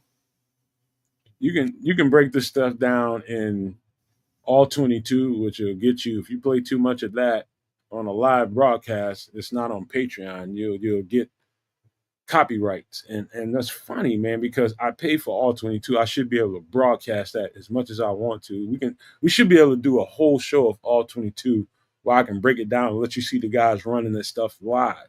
But YouTube is a funny place. It's a funny place. You can't just do that. You know what I mean? So this is the best thing that I could do for us, to illustrate what we could be looking forward to without putting actual game film on here and risk demonetizing. We need to make money over here just like everybody else does. So that's the reason for it. And I hope you guys understand that. Any last thoughts before we move into some extra sauce? Nah. I think we beat up the offense, but I think we beat it up real good. I think I think we're going to see some very creative stuff from Ben Johnson, and it's also very simple in at the end of the day. It's pretty standard, pretty straightforward, but it really gives the opportunity for this level of skill player to really make a difference. So we're going to find out, man. Like the coach is saying, we're going to find out. Show me. Yeah. Any other thoughts about that, Coach? We have the talent. We have the free agent acquisitions. We have the draft picks. We have the coaching staff. Now put it all together. All right, read your comments, man. Let's do this, man, because we're gonna get to some extra sauce. I don't know if you guys knew this, but let me pull this up. But this is dope, man. I was listening to this as I was preparing for the show today. Public Enemy, Public Enemy. I don't know how many records and albums they got out, but today in my YouTube algorithm, they know I like Public Enemy. They know I like classic hip hop, and so certain stuff like that, depend. It's AI is kind of moving the needle here. So your algorithm, if you look at a lot of YouTube videos like I do, AI will suggest some things for you. And this came up today. I had no idea that Public Enemy put a new project out there.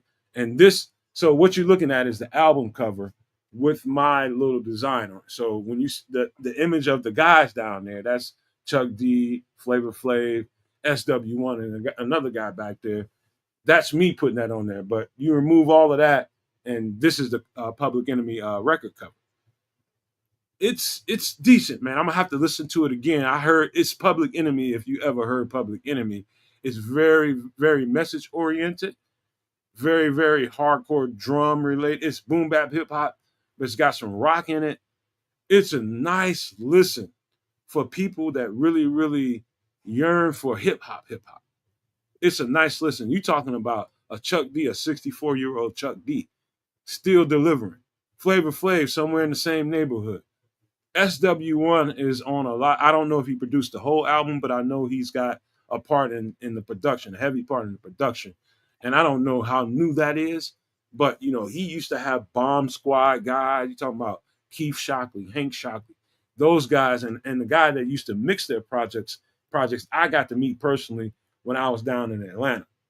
I know him. I ain't gonna say his name out loud, but if you want to go look at credits from old Public Enemy records, you will see mixed by a certain guy, and you'll find out who I'm talking about. But this was a good listen. While I was putting the show together, right before the show, I was listening to this. I don't know how many of you guys know that this record is out there, but kids and Coach, have you heard this? Well, me. So I heard it was crazy. So I was driving down the street maybe 2 weeks ago, and I heard Courtesy Call. I don't know if Courtesy Call is on this album or if it's somewhere else. But I'm listening to this rapper rap and I'm going, man, like, you got a dope voice, yo. You know what I mean? Like, he's got a dope voice. I haven't heard a voice like this in hip hop in a minute. And I've been listening to some Sky Zoo lately. Sky Zoo's okay. Sky Zoo's all right. Just to put things out there. Sky Zoo's all right, y'all. Feel free to take a look at some Sky Zoo when you have the opportunity. But this is a track with Sky Zoo featuring Chuck D. And when I doubled back to look at who that voice was, who's the MC rapping right now, because Chuck D is see, even Donnie B had to say Sky Zoo's dope. He's dope, man. I'm gonna check him out. He's dope. I like Sky Zoo actually a lot. He's pretty cool. But this track is Sky Zoo and Chuck D. It's called Courtesy Call. It kind of hit me out of left field. I wasn't expecting anything like that. And Chuck still has that voice. He still has a very similar flow. Like the flow is familiar if you're an old PE guy. You know what I mean? Like, I'm definitely an old Public Enemy head for sure. But it's dope. And so I listened to this track. I had to throw it back on and listen to it again and be like, yo, this is, yeah, Sky Zoo is kind of similar to LZ. Yeah, okay. I like him way better than LZ though. I like him way better than the homie from Slum. But it's a similar feeling. Anyways, I didn't expect the Public Enemy album to be coming around the corner as well. So here's this thing. Now I kind of have to go and listen to this Public Enemy album and see if it's any good. I expect it to be good, It's got some. mainly because of production. If they've moved away from their original producers, being Hank Shockley and the Bomb Squad, not to say that there was something wrong with Hank Shockley and the Bomb Squad. It's good Lord, it takes a nation. So like, it ain't 1990 anymore. Is really what I'm trying to say. You know what I mean? Like this. You know what, kids? I know exactly the picture you're trying to paint here. Yeah. But there's something about 1990 and the sound quality, the sonic quality to that era that really, really attracts me. Like I am hooked, Wow. absolutely hooked on that era. I'm talking about there's parts of TV. You know, I love classic TV, but classic hip hop. There was a vein that these kind of projects touched during that era, and it's true hip hop at its essence, a message teller, storyteller. Well, that's Chuck, right? Like it's what it says. dope shit, man. Well, that's what Public Enemy's known for, right?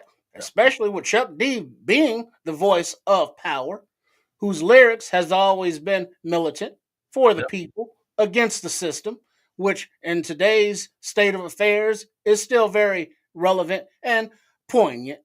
But I would also like to give a shout out beyond Chuck D, Flavor Flav, and Terminator X. Give a shout out to Professor Griff and the S1Ws. Step. He says. Yo, grip on some other shit though. I'm just saying. You can't really control no Griff out there doing his own thing. You have to leave. Don gonna ask me, did I like Father MC? Motherfucker, did fat girls like lettuce? Shit, hell no, they like fried chicken. Big ass. No, I ain't like no Father MC. No love for Father MC, man. Father MC, like real talk. I thought you would have said yeah. That's when the shit started getting soft, man. I thought you would have said yeah. It was getting soft right there. Father MC, it's a couple of other. He came in that New Jack Swing era. Everybody was so hot on Teddy Riley. And Teddy Riley can produce like you wouldn't believe. Like his beats are dope. Everybody wanted a hit instead of being hard. That's what it looked like to me. Yeah, his beats were selling though, man. He was selling beats to everybody. Everybody was buying. People still playing Teddy Riley beats, but like the thing that it's just from a production perspective, when you're talking about Public Enemy, they were using a Roland W30 at the time. That was the piece of hardware they were using to produce 90% of their music, if not 100% of their music. That box, I believe, would allow you to sample for, I think, like it's between 8 and 30 seconds. That was the length of your samples. So you sample and you basically cut that thing up into whatever it is that you can utilize, and away you go. In today's world, in year 2025, you sample forever. You sample as much as you see fit, loop, distort, do whatever you want with that beat. It's such a different world with respect to production, audio production, than it was at that time. And again, my cousin had a W30, and that's what he produced a whole bunch of stuff on, because of his influence, because of the influence of Public Enemy, only to sort of realize later on that, damn, I bought this Korg and like I can sample forever. You know what I mean? Like there's no questions here. There's no limits on what I can do. Hey man, that flip that they did with Justify My Love and that track and that remix, dope. Hey, by the way, before we go any further, man, you guys want to do us a big favor? Big, huge favor for us. It's very simple.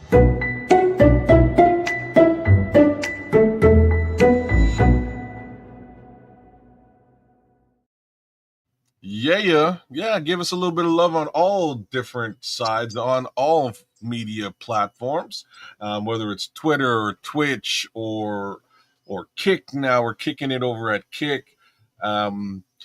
Kofi, was it Kofi that you're doing stuff on their coach tripping? There's some Kofi stuff going on, or is that just okay? Cool, Kofi's That is correct. At Sports Chicago Style can that's be it. supported through Kofi and or Patreon. See, he's all over the map. I'm all over the map. For the most part, Twitch, Twitter, and a little bit of Facebook action there too. But you'll catch me live here on YouTube doing the multi-stream thing every Wednesday, every Sunday, 8 p.m. Central, 9 p.m. Eastern. You know what it is. I'm here with my two guys doing the darn thing. Yo, Master Ace is one of the most underrated rappers of all time. Maybe one of the best rappers of all time. I'm just gonna say stuff like that out loud for folks to listen. Rolling on Chrome. You know, one of these days, fellas, I know I'm so steeped into hip hop and its origins, where it came from, how it became what it is. I've tracked the history of it so far, and I watched it grow. And there's a sonic quality to some of the stuff that happened in the '90s, especially like Dr. Dre, like Dr. Dre doing the NWA projects, the Eazy-E projects. I watched him graduate, and by the time he got from the end of his NWA stuff to Ice Cube, and somewhere in that little cross section when they split up, the sonic quality that the Bomb Squad brought to Ice Cube's first project is out freaking standing. But the thing is about it, kids and Triple R, and Coach, is the Bomb Squad was doing that before they met Ice Cube with LL Cool J, like Walking with the Panther on that record. That record, if you listen to it in its entirety, from beginning to end, the sound quality and the sonic quality on that started a revolution of sound to me. And I'm telling you, the Bomb Squad, those producers, even though it was sample heavy stuff, there was a lot of effects in it, a lot of stuff. It was like they were making scripts and making movies out of people's records. And it started with LL Cool J, and it culminated in the Ice Cube first record, America's Most Wanted. The sound quality is amazing, absolutely amazing. The Bomb Squad did Public Enemy stuff, but it didn't culminate quite as well as it did with the Ice Cube record. It was crazy. The sound quality was crazy. There was a compilation album they did too, and I'm blanking out on the name right now. But there was some crazy production on that compilation album. It had Okay, what compilation album are you talking about? oh you don't you, I bet you Coach Trippin knows. Don't talk about Compilation Coach with who? Trippin with Terminator X Wildin' and I'm talking about Ice Cube and Public Enemy. it's public. It's like I'm gonna say it's Is Public Burn Enemy. Hollywood Burn on there? No, Burn Hollywood Burn is on. It takes a nation of millions to hold us back. This the compilation I'm talking about has Son of Berserk on it. Damn. You give me a minute. I will. Uh,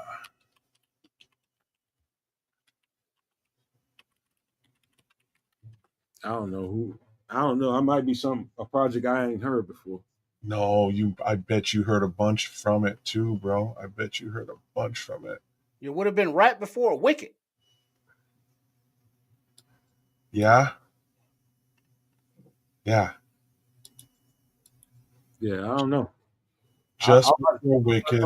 is this era. There was some stuff like even Sir Jinx, Warren G, some of the sound quality that he produced being up under Dr. Dre. You know, just a lot of some of the Def Jam acts that came out, sound quality was amazing in the '90s. I'm gonna put this back up. Don Burr said it.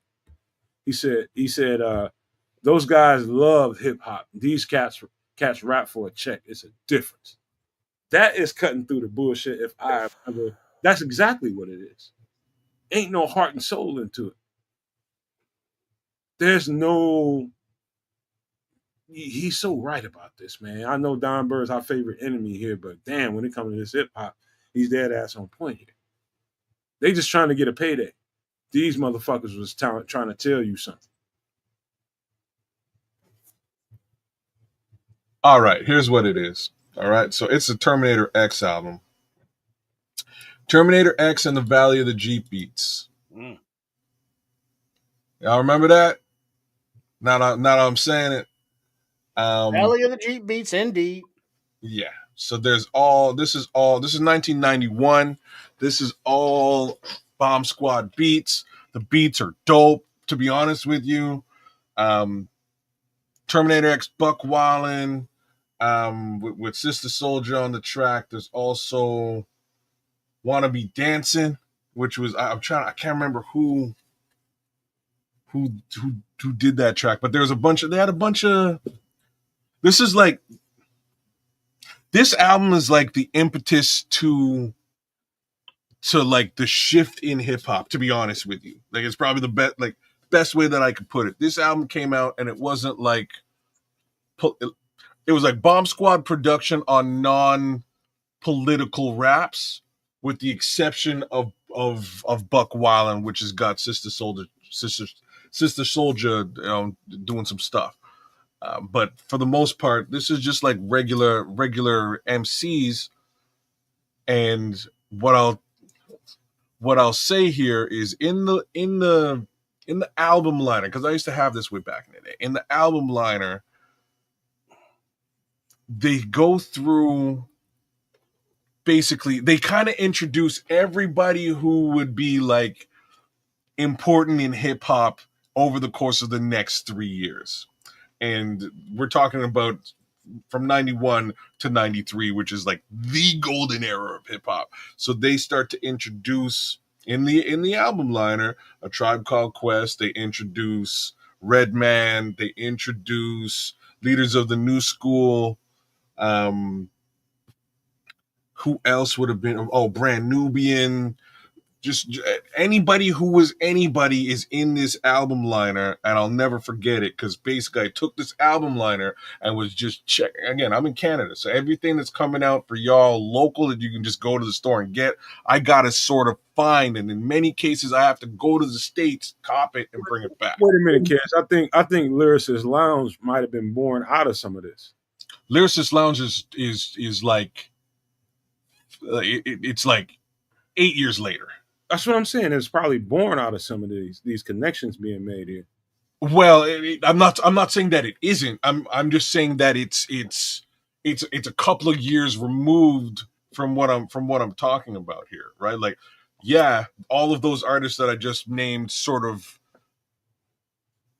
made names for themselves, and eventually that sort of spins into what you would find at Lyricist Lounge or some of the Tony Touch. Also, kids, Don mentioned earlier today talking about Slum Village. I'm not thick on them. I need to get people keep telling me, man, every time somebody mentions Slum Village, and I'll be like, man, I ain't really up on them like that. I haven't listened to a lot of Slum Village shit. I haven't. And that, like, my answer to that is that's fine. The reason why I say that's fine is because Slum Village is more Jay Dilla than they are the MCs, right? Like, that's probably the best way that I could put it. They got a couple of really nice tracks, but it's less to do with the raps in this case. And I'm an MC. Like, I listen for lyrics. Less to do with the raps, but the Dilla production on this stuff is dope, crazy dope. I'm like, nah. I mean, I'm like Don, man. I love the Alcoholics out of that whole. That's like I'm drawn to that. Well, that's different though. Like, but we're talking about a time period, and we're talking about the progression to a certain time period, and some villages somewhere, and then we start progression to the Lyricist Lounge era. The Alcoholics, you can put all them in that conversation. We talking Sound about bombing. Say again, Coach. Sound bombing. Parts 1 and 2. Sound bombing should be in there if you're talking about Lyricist Lounge. That's really where those things sort of all come together, and I would also throw like Prince of Thieves in there too. Not to be forgotten, in that time space, Latinos jumped on the scene with Cypress Hill, and Whoa, brother! Well, Latinos been on the scene. No. I'm talking about major on the scene. I'm saying they've been on the scene. It wasn't before Cypress Hill. They've been out there, but not like Cypress Hill. Cypress Hill kind of opened that reservoir up for everybody to drink. Can't deny that. I don't know if they were really like the first. We got Kid Frost. This is for La Raza. Oh, thank you. I'm like, there's other guys out there who are doing stuff. Booyah Tribe, but they weren't. NWA days. NWA days. Samoan, right? But they didn't hit like what I'm trying to say is the impact versus Booyah Tribe, Kid Frost, those kind of guys. They were out there and they need recognition. But Cypress Hill kind of they just opened that shit up to Latino content, man. Latino hip hop artists, man. They opened that up. I'm sure Be Real would be very appreciative of you saying that. Like I say, I wouldn't give Be Real that kind of props. Who you gonna give it to? I would, like I say, there was other guys. I would definitely look at Kid Frost first. As being a pioneer, he was geez. Kid Frost probably came out in 1988. Like he's probably 4 or 5 years before Cypress Hill even hit a mic. That's I would definitely look at I would definitely be looking at Ice-T's crew. Why am I blanking out on what the name of that crew was? I'm not saying there weren't guys there, kids. All I'm trying to make is the point that Cypress Hill came and boom, like it was a whole other awareness of them. So they opened up that market a whole lot. So if Kid Frost had came behind Cypress Hill, Kid Frost would have been a whole lot bigger because of what Cypress Hill did. So here's what I'll say. I'll just say that the eras were different. So if we're looking at just the overall conversation we're having here, Public Enemy was more or less the first real. So Run DMC would be the first real rap group, followed by LL Cool J as well as the Beasties. Those are probably the three first major folks, with the slight exception of Sugar Hill Gang and Grandmaster Flash before that. Those guys coming out all out of the same record company, big things. But this compilation album I'm referring to now sort of moves things away from what had become traditional. And what had really become traditional in rap was political rap at that time. You kind of had to be political. NWA didn't really get off outside of FTP, right? Like that's what blew them into the popular sphere. It was political. That's why folks listen to them. Once that political era started to sort of calm down a bit, things weren't quite as political. Where does the music go? And it goes in two different angles. Angle A, gangsterism. So you get your you get your, who was the other group out there? Why am I blanking out, man? There's a West, and like Coach Trippin will probably be able to tell me. West Coast gangster group. WC and the Mad Circle? No, before WC and the Mad Circle, they are also on Ruthless Records. Lynch Mob? No, Above the Laws. Above the Laws, who I'm talking about. That's exactly who I'm talking about. Cole 187, that's kind of, those guys sort of spun together and started to create real gangster. Like, if you go back and you listen to that first Above the Law, those first two Above the Law albums, Sonic on West Coast, oh my God, dope. And you know what? DJ Quick had an answer to it on, this was some Crip and Blood shit that people didn't really realize at that time. Above the Law, they were all Crips. And DJ Quick is a hardcore blood. People didn't realize that at the time, even though he was flaming ass red. He came out with a group called Penthouse Players. I don't know that people know about that group. Mm-mm. So the gang activity was live in the music, and the sound quality of the West Coast, because they played live instruments, was really, really different and dope at that time. We went from a sample era in the East Coast, how hip hop evolved, to a live instrument playing dope ass, bass lines and live guitar and all that kind of stuff, some horns here and there. It was dope. It was dope listening to that stuff in hindsight. It was dope as shit. But it was that's when that's kind of when the hip hop game got pimped out to the administrators. They figured out they could sell gangsterism like on a major level and all that street shit.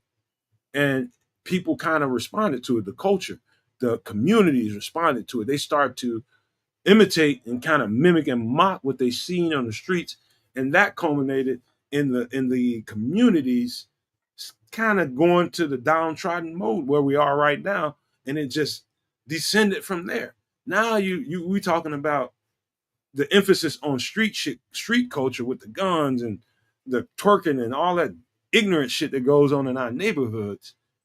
That's a descendant of all of that shit we're talking about now, where it went from east to west to the south, and now where it is now.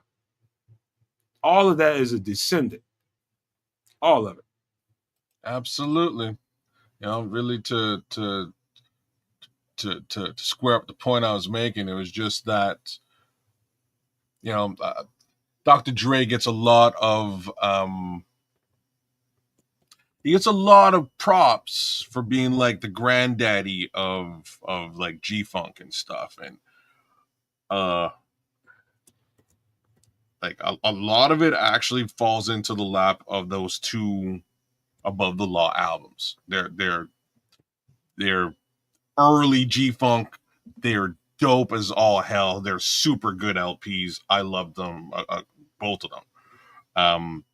But again, very gangster, very early gangster stuff. And that's what was hitting in the West. On the East, it was really just levels of intelligence. And that was what was being moved forward as opposed to gangsterism or politics. And those are sort of the two schools of thought, and they both grew and grew and grew to more or less where we are today. But that's why when the Biggie versus Tupac conversation always comes up, which it generally does, I'm kind of out of that conversation, because at that point, when Diddy enters the chat, that's when the entire game is sold out. Like the whole game, it turns into a cash grab, mostly for that one guy. But obviously there's the Suge Knights of the world, and there's other people who made killings off of it. But, that's when the game changed. The game changed at that moment when they realized, wait a minute, this is no longer a political movement. This is no longer a social commentary on what's happening in the West Coast. This is no longer a social commentary on what's happening to disenfranchised peoples. This is just a money laundering scheme, right? And that's where hip hop goes sideways. Yeah, I don't know. Ron is asking me. He asked me if I was a Trick Daddy fan. Not so much, but I did like his first. Daddy ain't bad. He's got Trick had one joint that I So- liked. That was his very first joint. It's not I'm a thug that he's popular for. No, not that one. It was one right before that. I think it was Trina in that. The only way that I You know don't know that Nan. You don't know Nan. I think it's called Nan. You don't know Nan. you don't know Nan. You don't know Nan. That was one of his popular songs, but the Thug song became popular because of its use in that TV show Ballers. That's right, Don. You don't know Nan. Mm. That's it. You don't know that. That's the only joint of Tricks I ever really liked. There's He had another one that's like Trick he had Daddy's for the well, kids or something. hold on, kids. He had one on I think T.I.'s first or second joint. Him, I think produced by what's his name? Lil Jon. It was him, T.I., I think it was Lil Wayne. It's Trick Daddy, T.I., Lil Wayne. It's dope as shit, man. It's hard. It's that hard street shit, man. But that's the only two things I ever liked to hear Trick Daddy on was those two joints. He's got like I say, he's got a couple of tracks that I was like, all right, he's worth a minute of my time. But you just mentioned the guy who confused me the most out of all rappers, I think, was Lil Wayne. I thought like Lil Wayne was the worst rapper I'd ever heard for a very long time. Shit, Lil Wayne And Still is. up the ante. He up the ante. bro, he's really good. In He's, the first Carter joint. it was way before that though. Nah, the first Carter joint, he took off. I'm telling you, he was way before that. Mixtape joints in between. It's them mixtapes. I had to spend some time. My brother-in-law, I was hanging out with my brother-in-law, and he was like, you know who's dope? And I'm like, who? He said, it was Lil Wayne. I was like, you mean a little funny looking homie with the eyes? With his eyes too far apart? What are you talking about? He's dope. Like, since when? I mean, like, when did he become dope? And oh my goodness, I started listening to them mixtapes, and Lil Wayne is a rapper. He's an MC, and I gotta give the kid a bunch of props. He's real good, or he became real good over time. Not a fan.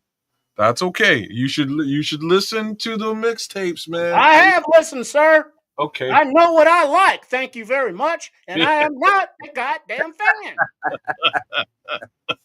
I'm telling you, man. I like. He grew on me. It took me a very long time Like to get to the fungus. point. Took me a while. All right. Going on Hey, you like you guys, fungus. everybody in the chat, don't go nowhere because this is just beginning. We're gonna go some places that you guys are gonna enjoy. Social commentary here without getting into the politics. You're gonna enjoy. This is just the beginning. So just know that you better not go nowhere because you're gonna miss the fuck out. I promise you that.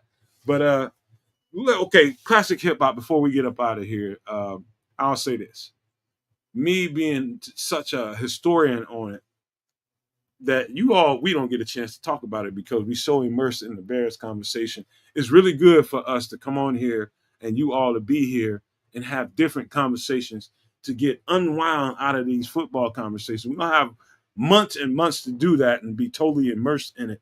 It's good to have these conversations right now. I think hip hop is it's doing a 360 right now and it's coming full circle again. Again. It's done it. It's doing it again. This thing is going to change. Everything that we don't like about where the hip hop, I don't even call it hip hop. That shit that they're putting out right now is garbage. It's just basically malt liquor. When it's malt liquor, it's the residue of the real goddamn beer. And this is shit we listening to, and people are responding to it on the streets and dying about it. I saw, and I might have said this live on the show, but I saw a documentary in Louisiana, and they were asking some guys that were on the streets about, does this current hip hop have any impact on what you do from day to day? And it was just like, hell yeah, it's the shit I'm listening to. And so the negativity that you all are seeing from different communities than ours, talking about the black people, the people in other communities that are trying to wrap their head around why in the fuck are people so violent towards each other in that community? Why are they killing each other? I'm telling you, the residue, the residual. And there's other stuff that comes in it, some social conditioning and all that kind of stuff. But this is definitely the, let's just say this is the driving force. Hip hop is the driving force of why you see things the way they are in the most negative way. This is the driving force. Has nothing to do with Public Enemy that's on the screen, but hip hop is in transition right now. Understand? And if you want to get mad at somebody about how negative it is in certain communities, Don't blame the young people. Blame the people that are perpetuating it and putting money behind it. Who is hardball selling this shit? The people you don't see. Not the people with the bling on and the people running around with AK-47s. It's the people that put them in business to sell it to you. So that's my take, and we're gonna stop right there with this because I know this can carry on for the next hour and a half. So let's move on to the next conversation, and that is, I wish my guy was here today, but my guy substituting for him will do. And I need you to send my guy Chef Trips this message to him, and I want you to ask him a question, Coach.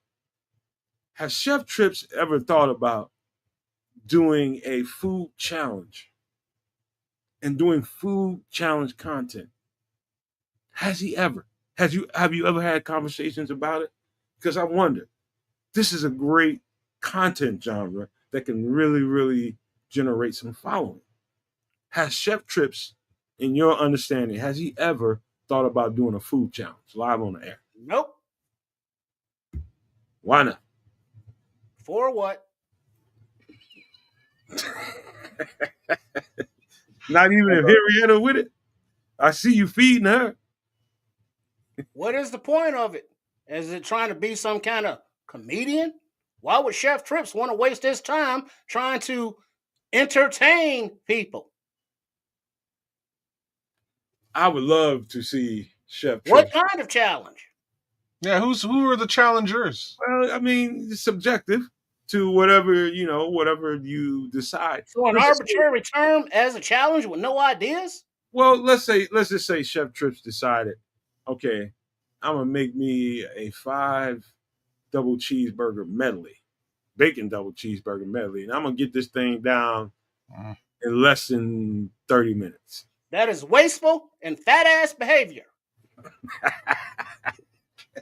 That ain't what Henrietta said. Well, she's a fat ass herself. What would she know? That is fine to be a fat ass, but Chef Trips, right?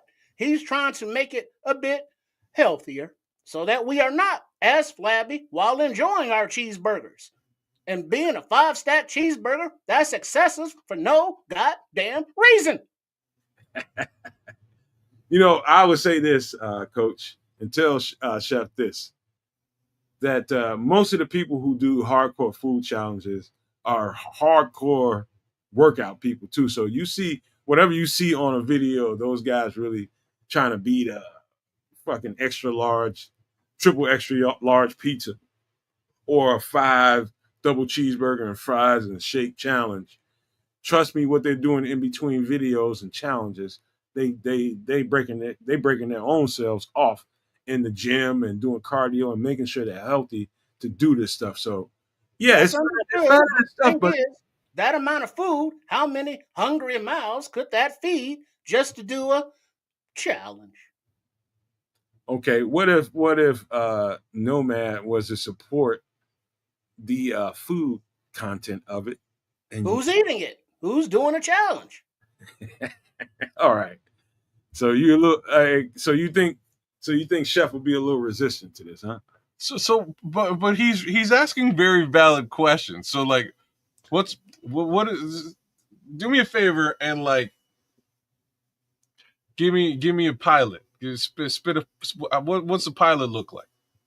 So it would be named Hot Diggity Dog by Chef Trips, and Chef Trips will take an idea given by somebody else and basically take it and make it his own and turn a challenge into a personal goal. So let's just say Chef Trips was, he desired to get down to, let's say 190, 185 or something.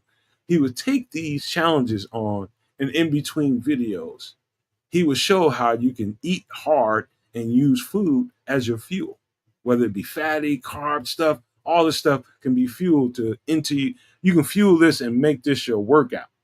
You can use this for your workout. You work out harder because of all the carbs and all the calories that you put in yourself. It gave you fuel. You could really blend this if you wanted to. I'm just trying to land it out like that. That's what I think. If you got the mind to be creative and you see that there's there's a window open for content like that. When you have a personality like Chef does, this is very, very attractive. But you can turn this into fuel for your workout and get better at being healthy. All right, you lost me with the fuel for the workout part. So let me pilot. So if you're if you're saying Hot Diggity Dog is a food challenge, it would be hosted by Chef Trips. You would have 2 to 3 people vying for cooking supremacy. No, it's just him. Oh, it's just him. It's just him. So how is he being So challenged? Chef Trips is cooking, eating, and exercising it all? Holy shit. He's already doing that. He's Not already in that format. well. I'm just throwing it out there. You do what you want. You tell Trips what you want to tell him, Coach. Chef Trips what you want to tell him. But I don't understand the gluttony aspect of it. Yes. Well, it's gluttony, but at the same time, if you use it, like I can show you. Like, you ever seen the guy that I think he's called Beer Meats, MEATS food, instead of something meats food, MEETS.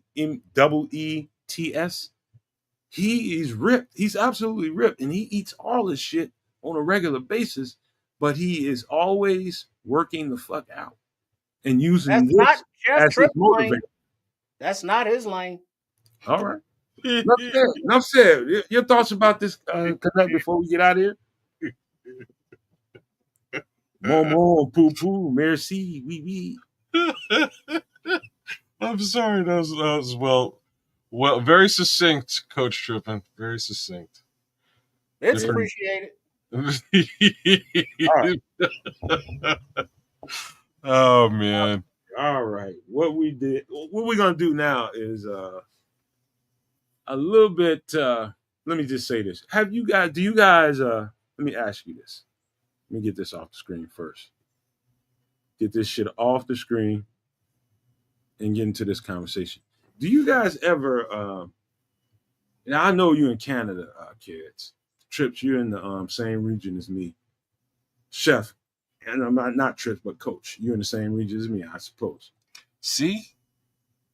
Now we're talking. Continue. Do you guys, and I'm asking the chat as well, do you guys, is global warming, and I don't know how this became political. We're not going to turn it political on this show. But is global warming, do you see the results of it?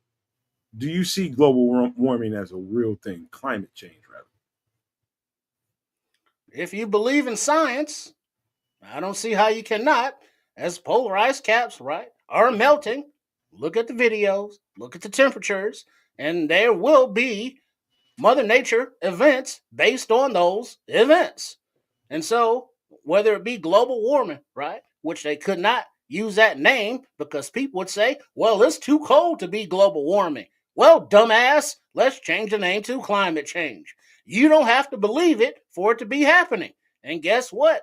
All these once in a lifetime, once in a generation storms are happening more and more and more and more severe.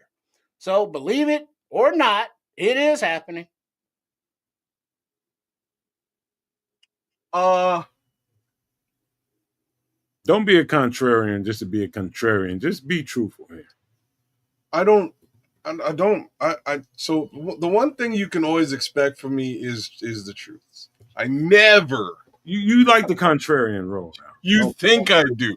Don't play with me, man. No, I'm serious, man. I never go contrarian for the sake of being contrarian.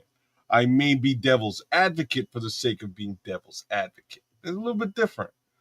Because I'm a Libra. I like to see both sides of the equation. This particular equation looks a little bit fishy to me.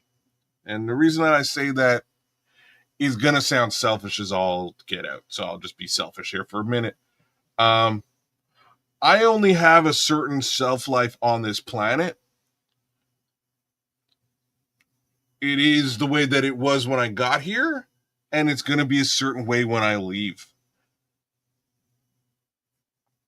With respect to my own personal carbon footprint, in Canada, I don't really think that my personal carbon footprint is so damaging to the environment that I need to really curb my personal behavior. I'm just saying it the way that I feel about it. That's just me. You Yeah, looking at it, you're taking a selfish perspective. I'm yeah. talking about I just said it was selfish. I started this by saying that. the way. Is that really your intellect tells you better than that, kids? But you chose to go down this road. I'm Well, not. the question is, though, kids, Mhm. in your lifetime growing up as a Canadian, right? How many polar vortexes did you experience? Polar vortexes. It's a thing. So the answer is I've never experienced a polar vortex. Well, the thing is, growing up in the city of Chicago, right? We didn't have those either. We would have some blizzards, we would have some storms, but in the recent years, further and further south, have these vortexes of the polar variety, right? Where the air temperature is below 20, below zero, have settled on the Midwest region more often than I can remember over the last few years. And these are increasingly getting further south and colder. Do you think that is a coincidence? No, there's things that I can say to support your argument, right? So as a kid, what I can tell you is that winter in Canada as a child versus winter in Canada as an adult, night and day different things. We used to have snow in like on a regular basis up to your doorknob. What I'm saying is probably 5 feet of snow. All right, like that's probably a good from the ground all the way up past your stairs to your front doorknob. Like it's a lot of snow. For the most part, we don't really get snow like that anymore. So the precipitation on the planet hasn't disappeared. It's gone somewhere, and I assume it's gone further south. Facts is, I ain't complaining about losing the snow because somebody in the south got it. It's fine by me. I'm kind of glad I don't have it anymore. So I don't, you know what I mean? Like, there's a lot of aspects to it that I'm in full agreement with. Like, I don't think we should be destroying our planet. Like, we shouldn't be destroying our planet. Like, we shouldn't be.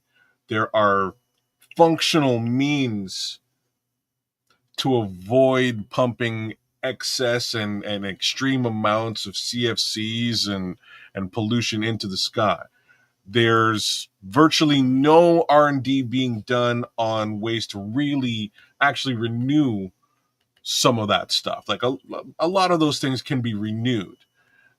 We don't do that. We're too busy trying to make a dollar as opposed to anything else.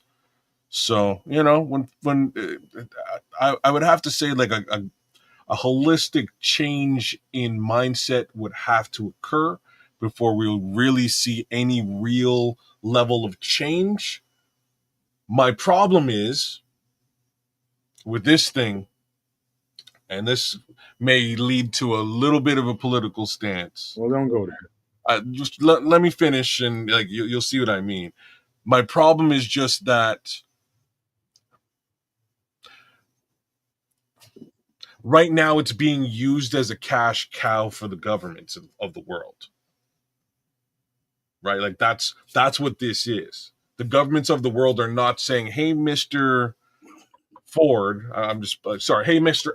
Exxon, you're pumping so many levels of pollution into the sky. It should be sort of on you and your multi-billion-dollar industry to correct that and produce some level of renewable energy, pollution removal. Like that should be on y'all because you guys are making the money off of it. Instead, what happens is they flip it to the individual human being who's making regular money at a regular job. It's your responsibility, Well, Coach that Tripp. is true because the government's right. They are staffed by people who take lobbyist money from these industries. And these industries specifically that we're talking about tonight, right, are your dirty energy, your coal, your fossil fuels, your stuff that they have to drill into the earth and remove physically, forcefully, that Yep. will not replenish itself anytime soon. Instead of using things like the currents, the winds, Yeah. the sun rays, and such. And that is one thing. But I will encourage you kids to take a little more procreation and involvement in it. Because whereas you like, right, the snow that is further south, the people that are further south will not mind one bit if that heat wave of 90 degrees for a month long goes and visits your ass because it's not visiting them anymore. So when you look at how, There's a trade I'm interested in. I'm interested in that trade. Well, let him finish. Let him finish. so now if you are willing to make that trade and understand that Canada is not made for that. The infrastructure cannot handle that kind of heat. Whereas the polar vortex is further south, the further south infrastructures are not made for that. So there are climate change reactions and consequences that we all have to live with, even though in our own personal lives it may not be such an inconvenience. Here, So I agree with that. before you go, let me say this, man. Here's what I think we are, and I'm trying to whittle it down to, put it in a nutshell and simplify where we are, without getting too intricate about what I know is true. I'm gonna make this simple. What we have is science versus the lowbrow. What do I mean by the lowbrow? The thick-headed Neanderthal, the Cro-Magnon type of person that has a social media presence. So people would rather ignore the scientists that do years and decades and decades and decades of research on this stuff to prove their points. It's not like they're going into a vacuum with one person and saying, this is my results. They are doing trials after trials and proof after proof that this is the case and presenting it to the public. And some lowbrow on social media decides that this is profitable if we go contrary to what the science says. And Well, it would be easy enough to solve that problem, right? If those, let's just use the example of vaccines. They may be safe according to scientific research, but some lowbrow dipshits may not believe them and believe that they have alternative effects or whatever. Well, those people, right, should not be allowed to use medical science ever again. You decide that you do not want to take the vaccine because you do not believe in science. When you get sick, you will not take your ass to a hospital. Because guess what? Who lives there? Medical science. You don't believe in that shit. So stay away and figure it out for yourself. If you don't want to participate, don't. But don't stop others from doing them. it's the thick-headed versus science. Thick-headed people will have a social media profile and social media presence.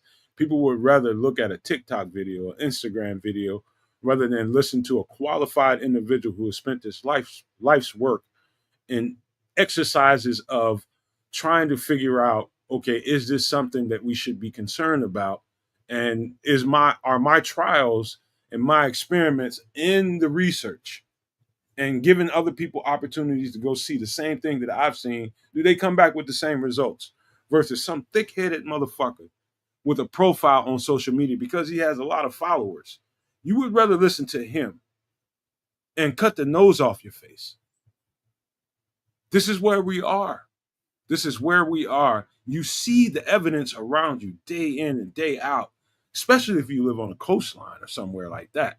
In the South, in the Southeast, and for the most part, and even on the West Coast, you see it. But these things are evident. The Southeast is losing land. I'm talking about shoreline. Seems like by the month. I mean, constantly. We've got a whole community of people in. I think it was. I want to say somewhere on the west coast of Florida, somewhere around Fort Myers in that region right there. Somebody from Florida in that region is more qualified to explain it to me. Let me know when I get it wrong, if I get it wrong. But somewhere in that area, I'm talking about stuff that happened, I think, almost a year and a half ago. They haven't recovered. That sand is still on their hotels. It's still on their restaurants. There's no amount of vehicles and plows that you can bring in there to help remove that and replenish what that place was before that storm. What it is land. I mean, the ocean is taking back its land. And so that's climate change. That's climate change. The storms are becoming stronger, more aggressive, and they're happening more often. You can see that clearly. But the thick-headed amongst us, who are the loudest, they feel good in denial of truth. That's where we are. The denial of truth is so upsetting to a person that's rational and has a mind that can think pragmatically. To watch people descend into this madness and where reason, truth has no place in their lives and in their ecosphere. It is disgusting to watch, but it's real. I'm watching people descend into, they're turning into cavemen right in front of us.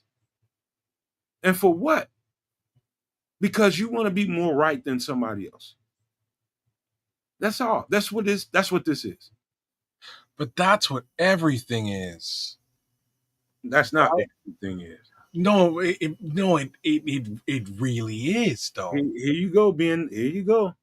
I'm not being contrarian. I'm being fucking me. It was a great message I just put out there, man. You're putting out a good message, but there's different ways of looking at that message. So if you're looking at the message as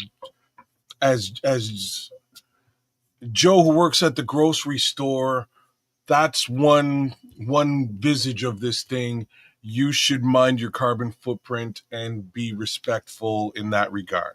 Cool. But like, my point is very simple.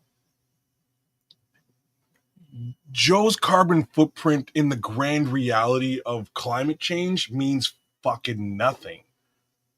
You know whose carbon footprint really means something? Exxon, Ford, these huge multinational corporations that are sitting down, pumping out pollution and telling you it's your problem. You're the problem. You're the issue. It's not one of those. It's not binary, kids. It's not binary.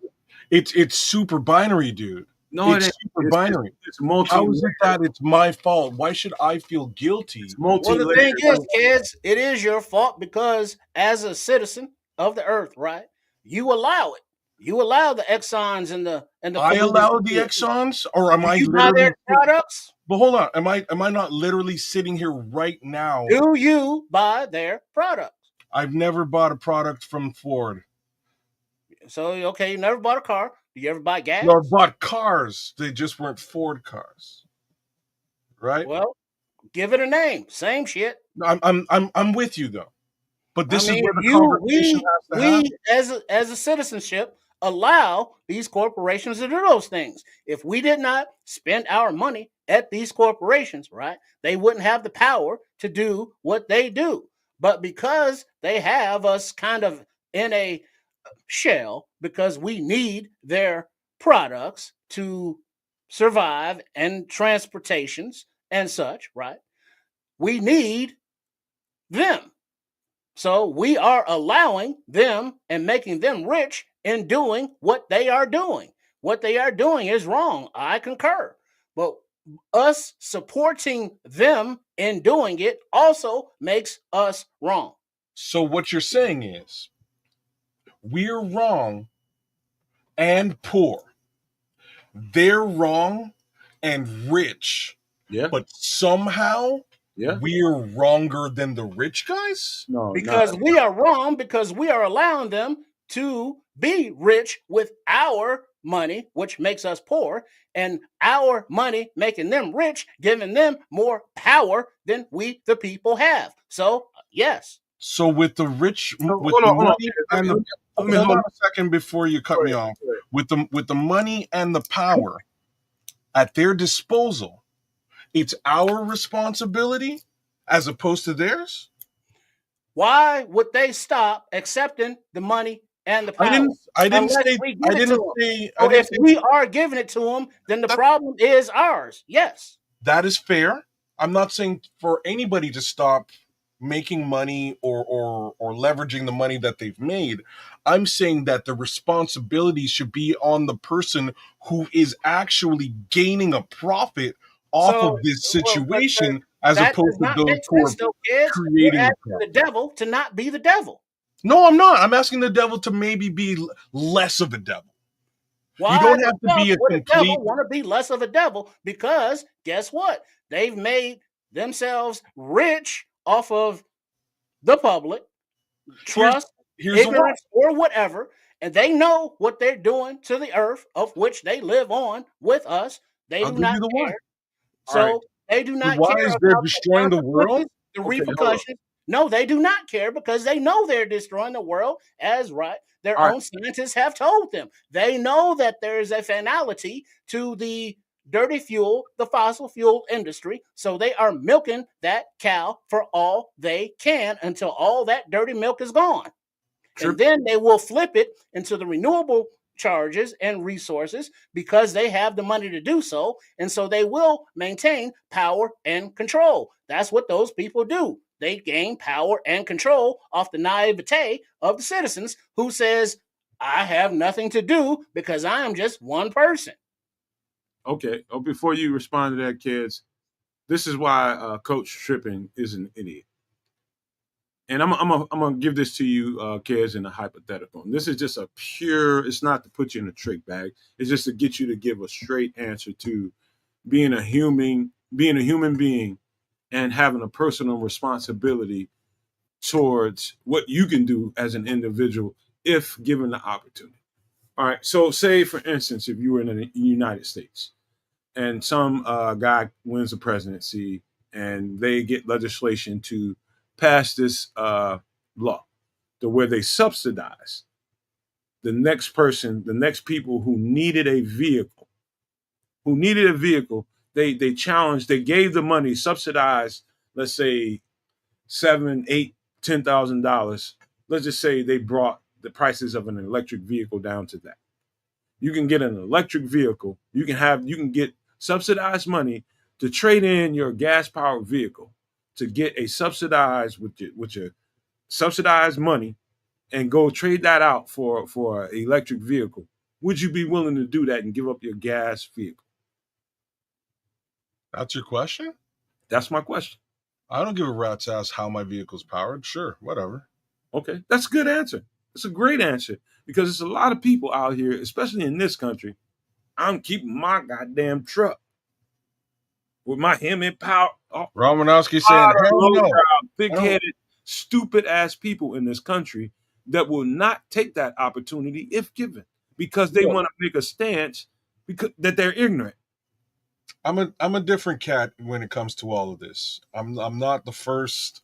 I'm not a big recycler, but at the same time, yeah, give me the EV. At the same time, I'm fully with and on board with it, with electric vehicle case scenario. I think it's a smart move for everybody, except for unfortunately the fact that North American society does not have the infrastructure to actively sustain it yet. Hopefully we will over the course of the next 10 years. We just don't have it yet.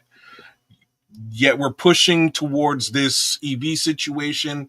I'll tell you right now, straight up and down, cost of an EV is elevated for no good reason other than for the companies in question to make scads of money during this transition. It costs them less to make an EV. Facts. It does. I work in this industry. I know it does. I would definitely move down those lines. My major problem, and as stated, is just that I'm EV or no EV. I would buy the EV more so to save money on gasoline because that's the cost associated with driving today is astronomical. I know it's high for you guys in the US. It's even higher in Canada for the most part. We actually sell a lot of gas to you guys and then buy it back from you at a higher rate. It's crazy. That being said, yeah, I would roll EV, but my problem is still that nobody, like, weird, as a All you had to do was just answer that question. Would you I roll? know, and I answered it, but You didn't need to parse it. I had to parse it because there's so much more to this conversation. And the facts of the matter is, we as a society spend too much time pointing at each other. Like, this is the problem. Nobody's pointing up here. I'll always be the guy who points up here. Well, that's the thing that's happening, not to get political in this country, right? But the authoritarianism, the fascism, the oligarchy, that's all upward with the pointing down to the people, which is why several or a small few, right, control the many. And they do so by having the attitudes of the dipshits to say, hey, we should be supporting the rich people. And then the question is, well, are you rich? Well, no. Then why are you supporting those against your own interest? And no one can answer that question. Yep. All right. There's a question of the year, Coach Trippin. Hey, listen, I'm gonna round this conversation off with this. In this world that I'm learning, as the more and more mature I get, as I become a more mature man, I don't think quite the same as I did when I was a younger, adolescent, teenage, young adult. I'm in that phase where I'm supposed to start to change my way of thinking. And I think what we're looking at is a bunch of people who this is what I think, man. I think there's it's a lot of mental health issues going on around here and in this community, in our communities. And I think that's it's a major player in this. Number one. Number two is I think that because a lot of people are, and I look at social media, I think one of these days, if it's the most high's will that the world be done in, it's going to be done in by some tweet, some social media post. It's going to trigger straight out calamity because so many people who were just average or below average or less than that people who should be marginalized or shouldn't have a voice. They now have a voice. Crazy ass people that do outlandish, dastardly, devilish things to other people, they now have a platform now.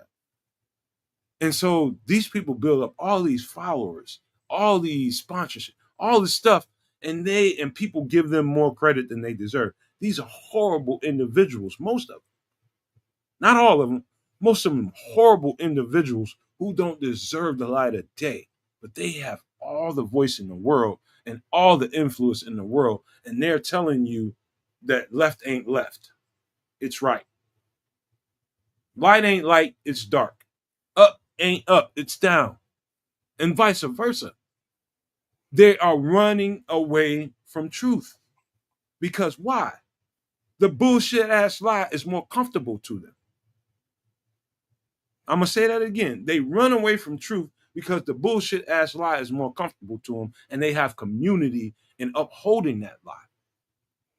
And that is why there was a comedian, right? Chris Rock, who said back in the day to the poor whites, the rich whites told them, hey, you might be poor, but at least you ain't black, right? Nowadays, they tell the poors of whites, blacks, and all races, you might be poor, but you ain't no immigrant. And they are dipshit enough to feed into it and go with the easy flow, right? Into the dark spaces to where the what's the word for them? Not the psychopaths and the sociopaths. Yeah, those are the words for them. Where they now have billions of dollars to inflict pain and wrath on those gullible types, or as P.T. Barnum said, there's a sucker born every goddamn minute. Those people are voting now. I would say this to end this conversation and get into a more lighter conversation. I would challenge any individual listening to my voice right now. Tell me if you are not, tell me that you're not more drawn to the negative when you wake up in the morning. You are more drawn to the negative. If you fall on this side of that hemisphere, talking about the people that don't want to say admit up is up and they want to say it's down, and you just want to deny the truth. Those people wake up with a negative mind frame every single day, and they are attracted to negative. So when you see on YouTube, when you're scrolling through YouTube looking for whatever you're looking for, and you see a video that's obviously fucked up, it's like everybody runs to the train wreck. Everybody runs to the car crash, the plane crash. Everybody they run to that. And that's telling to me. And it says to me that there are a multitude. When I say a multitude, majority of our population is probably something going on with them that they aren't readily willing to discuss. That they can't admit that I'm fucked up. And I like this negativity. I like the dark side. I love it. Because there are those that will worship that on the inside. They feel that on the inside, and this shit that they're selling you validates them. And I challenge anybody that feels that way to challenge yourself to avoid that. Try your best to avoid it, and try your best to find a way to challenge that bullshit that they're selling you. Well, a lot of we all lose everything. Are victims of unresolved trauma who therapy could help, but they won't do that. They would instead live under the thumb of some autocratic ruler instead of being able to say, hey, I do not want a gas-powered vehicle where I have to rely on going to the station to get it. I would rather an electric vehicle and put some solar panels on the roof of my abode and just charge it myself. A little self-reliability. But that is also something that these dipshits do not have. Self-reliability. The ability to have critical thinking. The ability to recognize bullshit for bullshit instead of bathing in it. But they are very happy to be warm in all of that smelly stinkiness instead of washing themselves and maybe being a little chilly because they are alone and not with the herd. It's easy to skip school. It's easy to skip school and go shoot dice, smoke cigarettes and weed, drinking, than to go through that class and actually get the intellectual capacity that you need to have to live. It's easier to go do that and be some jackass, end up in a jail cell for the rest of your life, thick-headed, and not aware, because it's not that they're aware. They know. They just choose to think otherwise and believe otherwise because it's beneficial to them. But that's one conversation. Let's get into a much lighter conversation, man. This one here, you guys have stuck around this long, and I don't think we lost a viewer so far. This is interesting. I want to ask you guys this, and this is before we get all the way deep into it. This is a very simple, pragmatic question. Do you think, in your mind of minds, kids from Canada, Coach Trippin from the Chicagoland, are we in this universe alone? Simple question before we get into the nuance. Yeah or nay?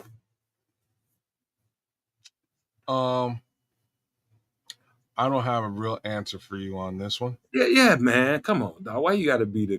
Come on, man. Do you think we in here alone, or you think we ain't? Here's my answer to it. Show me an alien. Okay. If your answer is no, then move on, and then we'll come right back around to you. It won't take long. You show me an alien, I'll change my mind. All right. So you said no. Yes, we out here alone. That's what he's saying.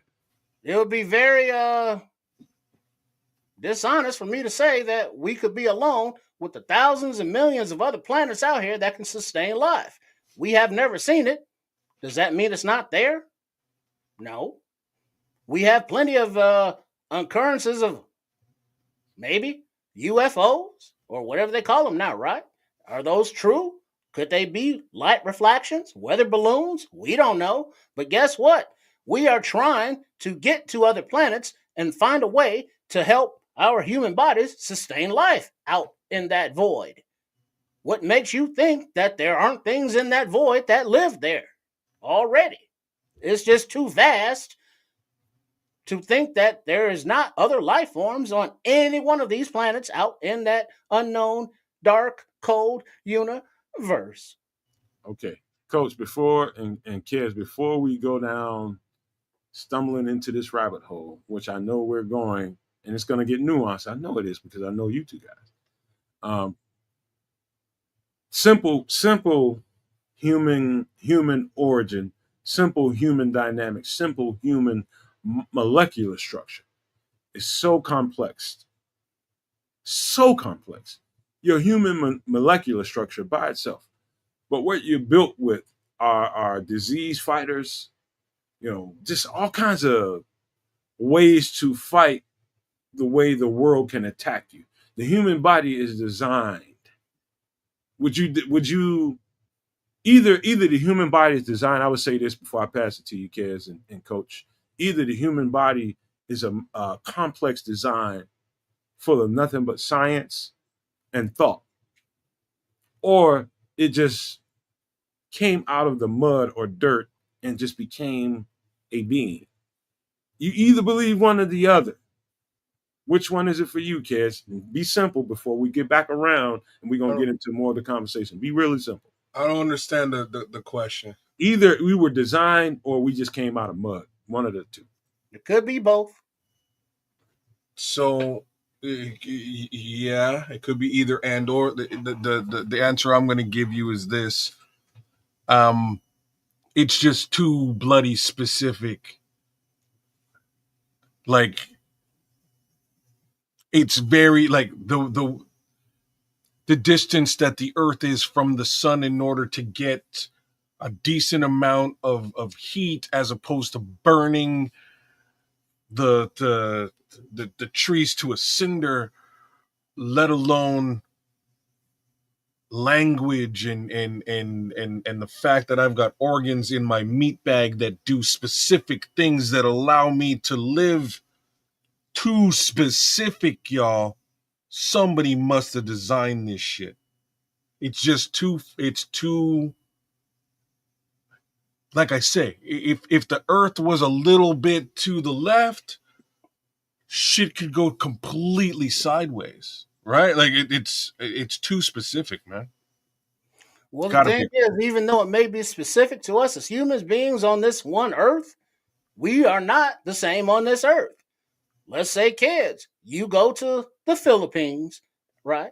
And you get stung by a mosquito. Your body's not used to those bacteria over there. Whereas those people come to your place and get stung by whatever the fuck insects you got up there. They're not used to that shit either. So on the same planet, we are not even compatible with all the other places. So even out in space, whether it be hot, whether it be cold, whatever microorganisms or organisms or life forms adjust to those climates and those conditions, right? So if they are very hot, they're very hot-blooded people. They're cold-blooded, or whatever the case may be. It may not even be people, whatever forms they may take. But to be arrogant enough, right, to think that this planet is the only one that sustains life is just very arrogant. Extremely arrogant. I'm an arrogant son of a bitch. You are. That's right. I am. I do believe that we're alone in this universe. I'm going to say that very succinctly. I am going to say something else though. What I believe is that, as opposed to there being aliens, I believe that there's different dimensions. I do. Well, hold on. You trying to have it both ways, kid. Number one, you jumped right over me because you know where I was going to go. Number two, how do I know where you're going to go? You jumped in there and said, okay, I believe we're in this universe alone. But at the same time, you're talking about there's different dimensions and all that kind of stuff. You're trying to have it both ways. I know where you're going. I can have it. I can go to the Burger King and have it however the fuck I want. Either we came out of the mud or we were created. I said we were created. Okay, but then you went to, okay, go ahead. Go ahead and finish that. I just want to hear where you're going to go. I said that we're created. I believe that we are a singular case scenario. I do also believe that there's other dimensions where there can be completely different and or the same versions of us in infinium. I just don't think that that's within the scope of our built universe. I think our universe is built specifically to sustain us. That's my thoughts on it. All right. I'll say this, and I don't think my thoughts are any secret. I do believe in a higher power, and I don't.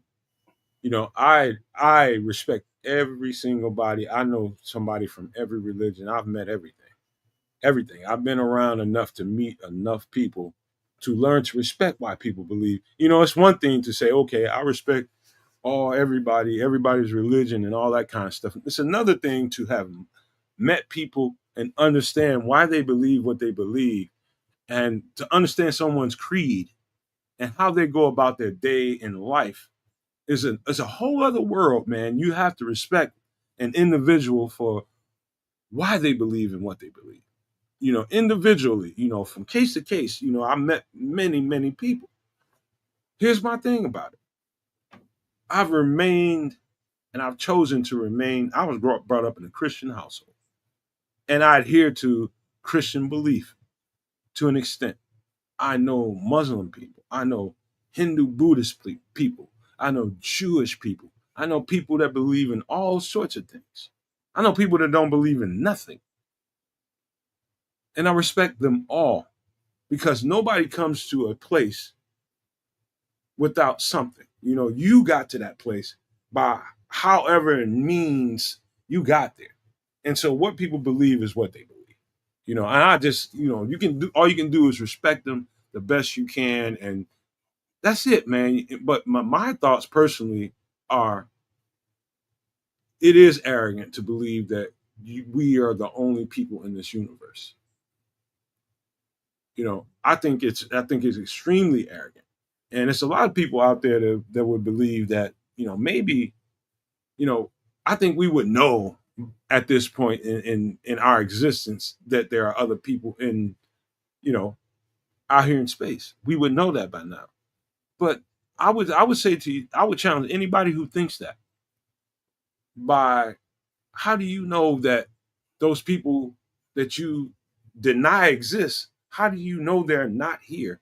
If they're intelligent, if they're supposedly more intelligent than us, then obviously they would make their way here without you knowing they're here, right? And be amongst you, and you not even fucking know. Well, the thing is, many people believe that the creationism of the religions of what have you, everyone has their own story. My personal belief is earthly bound religions, right, are a means of control of man and their followers, propagated by the leaders of that religion, who are what? Human beings, and are fallible. As far as creation goes, it seems as though whatever creation is, they threw some seeds on the planet, and those seeds adapted to the environment of the planet. The planets don't adapt to the environment or what's conducive to the life form. The life form adapts to its environment. And so in this earthly realm, we learned to breathe air, crawled out of the water and dropped the tails, grew legs, the amphibians, or whatever the fuck the creation is, and how we developed from monkeys to what we are now. Or are we still monkeys in development? Which, in the age of the human being, we probably are. But as far as the rest of the galaxy, the universe, the dimensions go, that's well beyond our understanding. Let me tee this up, kids. I know this is thought provoking content right here. This is what I would say every single person that's here listening and chatting, the people that are here live chatting, don't forget to hit that live. I mean, hit that like and hit that subscribe button if you haven't, because this is open. We usually do subscriber only shows, but we left this open for people to give them an opportunity. If you like what we do, hit that subscribe button for us, man. We would appreciate your support. But I'm setting this up in this way, and this is the thing. And I got to put this back up there because I do love classic shit. And this is a Roddy Piper movie. This is Andre Bryant. He's talking about They Live. and must always be on replay. I do love that movie. In that movie, so what I'm trying to get at here, and I'm gonna tee up this what I'm about to say, is I wonder if you guys, and I really need a really short answer and honest answer when I ask this. I've noticed in my time on this planet that movies play a particular role in some truth that comes out at times. And the timing of a movie at times is almost a precursor of a truth that's going to come out. So I can't think of anything off the top of my head, but I know for a fact I've seen a movie or something by a big time movie producer kind of put a movie out, design a movie, and next thing you know, some truth behind what movie they were making came out not long after that. What I'm asking you guys, have you guys noticed that kind of pattern? Like you'll see a movie, it's like, oh, why is this coming out right now? This movie, this producer is making this. This executive producer is making this. I've been thinking about this for a long time. And then some, a little bit after that, some truth about what that movie was about comes out. I've noticed shit like that in my lifetime. I just want to know, have you guys seen it? It can either be art imitating life or life imitating art. Give it a name. Yeah, that's a good way to put it. That's a good way to put it. The medium and the message, huh? That's where you are. It's I don't know how to answer this. Like the way that I would answer it is like I've noticed over the past 25 years, you don't really see stuff like that very frequently anymore. But before, back in the day, you would see it more frequently. This is a good time to do this, kids, because this is where we're going. This is where we're going right here. And that is in 2026, Steven Spielberg, who is probably known to me as the biggest, the most powerful movie producer there is on the planet, in my opinion. I'm going to stop right there and see if you guys disagree with that. I believe Stephen King is the most powerful, the most influential movie. Steven Spielberg, my bad. You're right. Spielberg. Anybody disagree with that? Any thoughts on that before we even get started on this? Depends on your genre. Every director has their own thing. Yeah. Well said, sir. Again, one more time. Well said. So really now, no arguments about that. He is the most influential movie producer there is on the planet, I think, in my opinion. Now, he's got a movie coming out in 2026 called Disclosure. And I'm a mercurial-minded individual. Things like this, stuff like this, and I have a runaway train of a mind when it comes to thought, creativity, thought, anything that stimulates my mind in this process to really start thinking. I'm a runaway train with no brakes on it. This movie, I think, and it's not really even being promoted yet, but once it gets out there in the ethos, I think this is going to be huge because I do think we are very, very close to learning some stuff that we never would have imagined in our lifetimes that we would know. Like just what this movie is all about. Well, I mean, are we talking about Men in Black? E.T.? That movie with Charlie Sheen, right? Where the aliens could bend their knees backwards and run, even though they look like humans? The TV show V? They Live? There are all sorts of movies, right? Invasion of the Body Snatchers that have something to do with beings or creatures, right? From extraterrestrial planets. But that does not mean that it's not true or it is true. It could just be Hollywood with an idea that people or beings from other places will invade us, friendly or not, use the humans as food or friends. We don't know. But is it true? Is it not true? Or is it just movies? We don't know until we actually see some alien. Hey, Coach, I believe we are extremely close to some. Not only this is I think we're close to some game changing. I always believe this, and you can call me a fool for believing it. I believe Yes, you can. You can call me a fool right after I'm done talking. I believe in divine intervention. I believe in divine intervention. I believe that there's going to come a point where there's going to be a divine intervention, something that we can't regularly classify as something we understand. It's going to intervene in the process that we're in that is absolutely off the rails, in my opinion. And I think a divine intervention is happening. And I think the timing of a movie like this, in the climate that we're living in, I think it's absolute. I don't know what's going to come out of it. I don't know how the script is written. I know a few of the actors that are in it. They're out doing press runs in Europe and different places across the world. And I'm listening. I'm keying into some of the stuff that they're saying. And I don't think we'll see things the same after this. And I think some truth are going to come out after this movie. Well, does that mean that somebody's going to turn into an Avatar or a Venom? I think we're going to think differently about Avatar. I'll tell you that.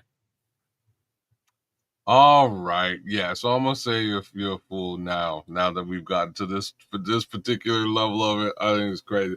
There's only been I don't know 1,800 films that are slightly semi in and around this general topic of conversation.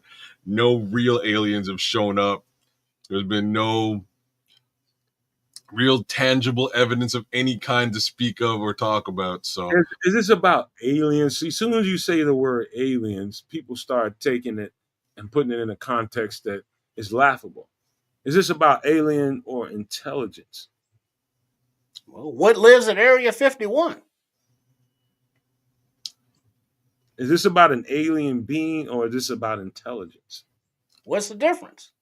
The difference is there's a form that comes within what we consider to be an alien, and intelligence is something that you learn that you can apply to make science better. It can make life better. It can make you anything. It can cure whoa, cancer. whoa, Well, wouldn't whoa, that intelligence come within some sort of vessel, some sort of whoa! being? That You need to read more comics.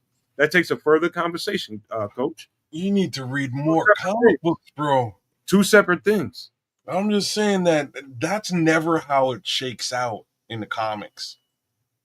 I'm just saying it never shakes out that the alien intelligence comes to Earth and is like benevolent and shit and is here to My help favorite people. market. I'm just saying, like if you let's just look at stuff. So we had a little conversation about uh, climate change, and I'm sitting there going like, there's evil bastards getting away with murder, but we're supposed to be looking grassroots ground level at each other and telling you to like throw your recycling. You need to recycle. In this situation, it's virtually the same. I don't know, man. So, kids, what if I told you that intelligent life has been here for a while, and everything that ails the human being, talking about cancer, disease, just people who are developmentally disabled or developmentally delayed, stuff like that, people that have conditions. What if I told you that there's been an answer for that a long time ago and people were keeping it to themselves? Okay, so I would ask you, what's the answer? I would like to have some level of viable proof of this. I would, yeah, fucking prove it. Okay. Do you think it's possible? I think all levels of things are possible. The grand realm of possibilities is endless, right? They could have reverse engineered a spaceship and figured out Wi-Fi from it, let alone all kinds of other things, right? This is just me spitballing possibility here. I need proof. Somebody needs Proof. to say this Proof. is what went down. Well, what went down is the aliens came down, gave Magic Johnson, right, the cure for AIDS after he contracted it with the porn Is star. that after they banged him or the porn star? Okay, continue. Heather Hunter, the porn star, supposedly, right, that gave him the infection. This was 30, 40 years ago. he's still thriving buying sports teams of all sports. There's your aliens. So I don't believe that one. I believe that disease was made in a lab, and I believe they always had the cure for that disease, and he just happened to have enough money to buy it. I've From seen. the aliens. I would No aliens involved in my version of that story. Man, listen. I've seen. I can't. I won't sit here and tell nobody that I've seen some stuff in the sky, because I think that's what most people look when they start talking about. Okay, I heard somebody seen an alien. Somebody saw an alien. It was something in the sky. It was something in the sky. I think that is so cliche right now, because there's people out here creating content and have a whole genre going on with that, and they've had that going on for a long time before the internet was readily available to everybody. That content was available to everybody. People were writing books. Excuse me, I got the hiccups.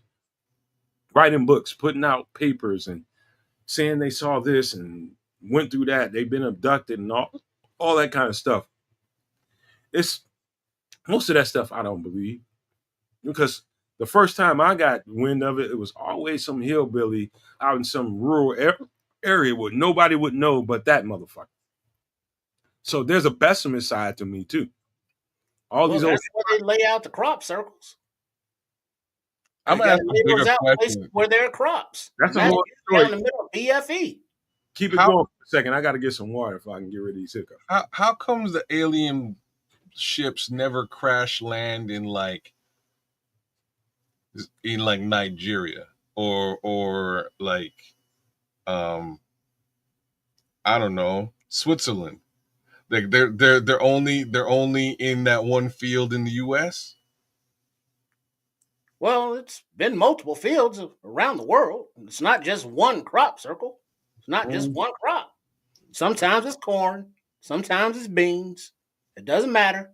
It's just that's where they're landing, out away from the people, to find humans, to stick things in anal probe them. It didn't take long. I just went and took a swallow of 7-Up for a burp and then went left. You did go down this particular path, and that, like I did throw it at Magic Johnson a second ago, so it was bound to come back. But yeah, I'm just saying, I don't. There's aspects to this that I'm interested in. Right, I've read enough to know that there is some, and you brought it up. There's some shaky stuff going on in some of these little areas out there in the U.S. There's some stuff that we're not going to be privy to. What that stuff is can be any number of different things. The guys whose books I've read on these topics speculate heavily, but in part to that speculation, they also counter speculate, and that's what I'm saying. I'm a Libra. I kind of look at things from a centrist view. Kids, have you ever heard of Edgar Casey? Say again? A guy by the name of Edgar Casey. No, I've never heard of Edgar Casey. At least I don't think so. What and what just want to throw that out there. Maybe it's something you want to mentally put in your mind. Maybe something for a research assignment later. But throw that out there. See, there's somebody. Scrolls know who he is. Scrolls knows exactly who he is.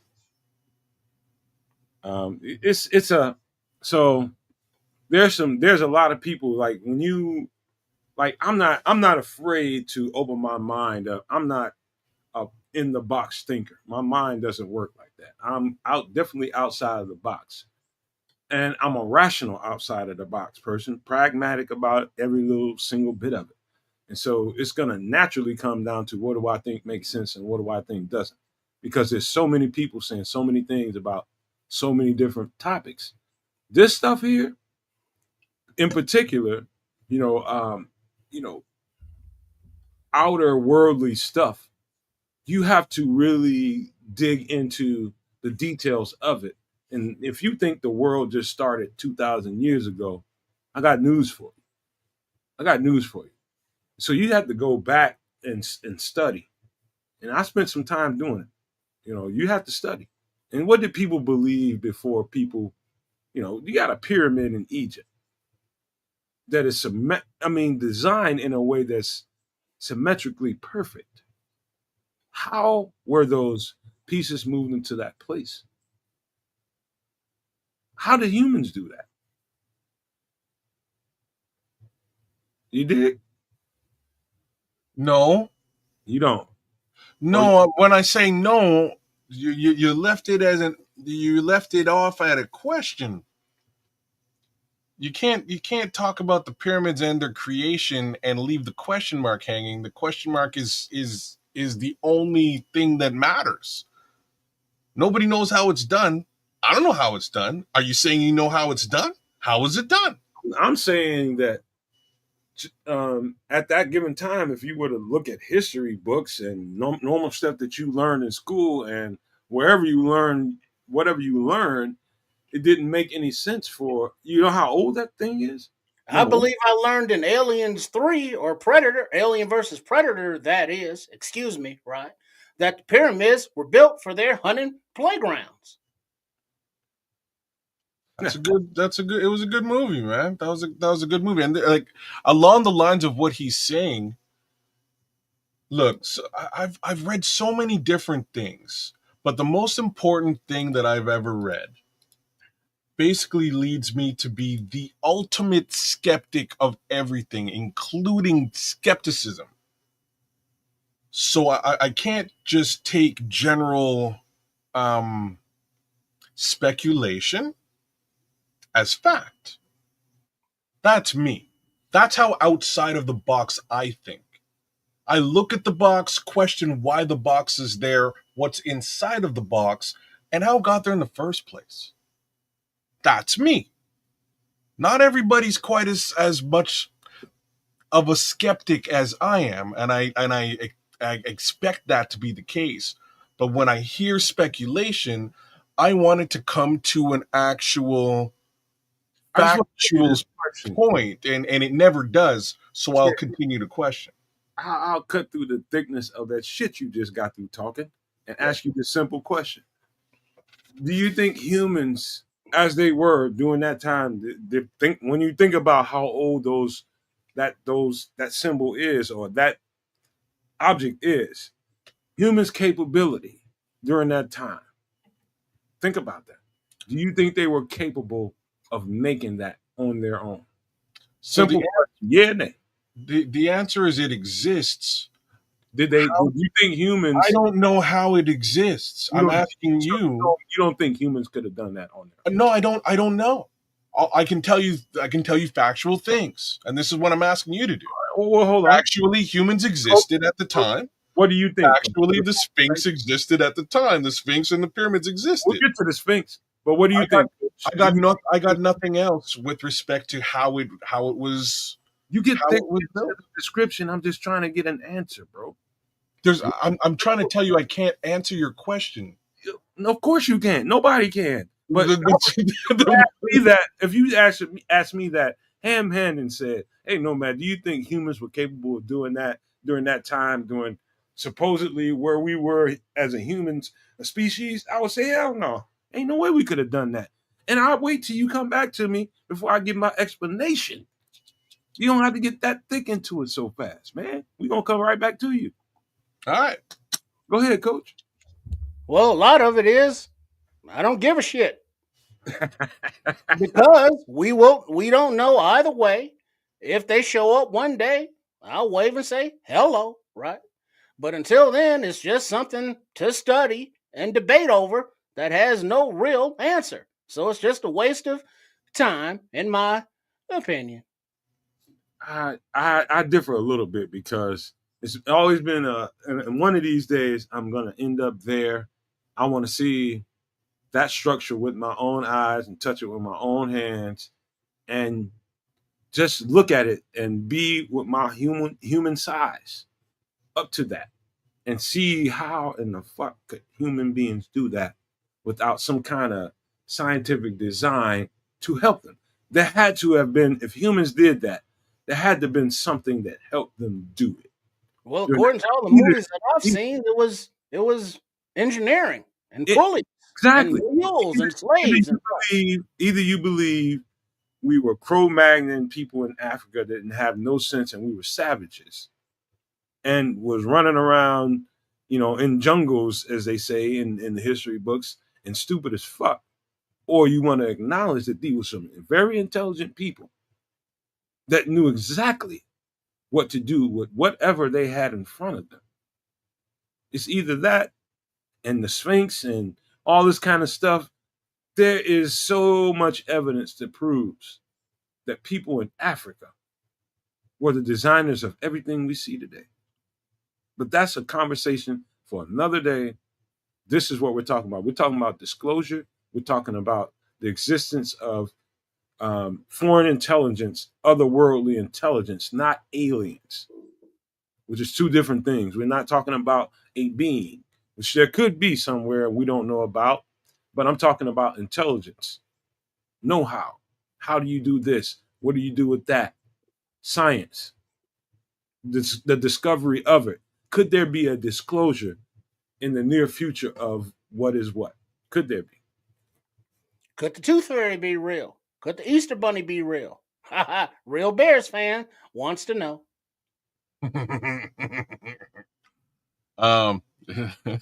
General question about Tupac, I assume, is whether he's alive or dead. Yeah, and like I say, I don't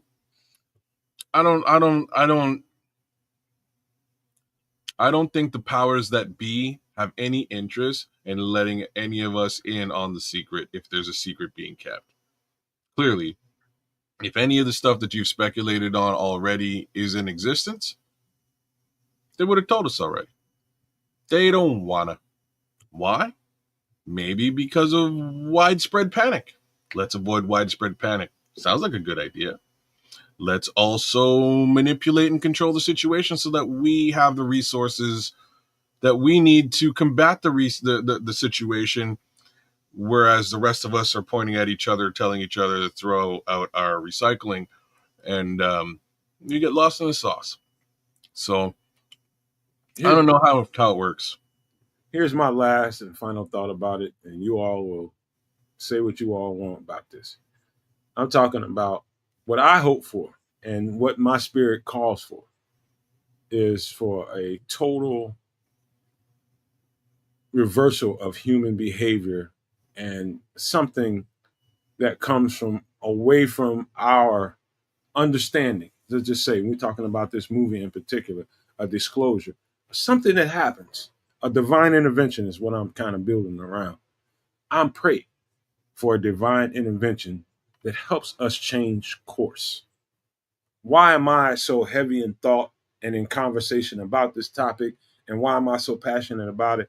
Because my spirit calls for a hope and a wish for a divine intervention for us all as human beings.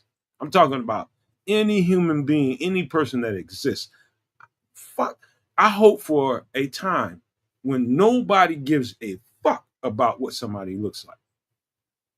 I hope for a time that nobody gives a shit about what somebody believes in. I hope for a time where we won't find differences in each other and we will find common ground. And that is a time where we can sit in a circle and sing Kumbaya. Yeah. Hold on, man. And I'm serious when I say this. I believe, and I will always believe this. I get up with this optimism every day that there can be a time like that that comes that changes everything. Well, And there could be, but if stops you wake up and stop open your eyes to reality, you will realize that any intelligence. and I hope that day happens soon. But before we get out of here, let me pass it around to you all for some closing comments before we get ready to get out of here. Any final thoughts? Mm, yeah, I have all kinds of thoughts on all of these topics. At the end of the day, God is good.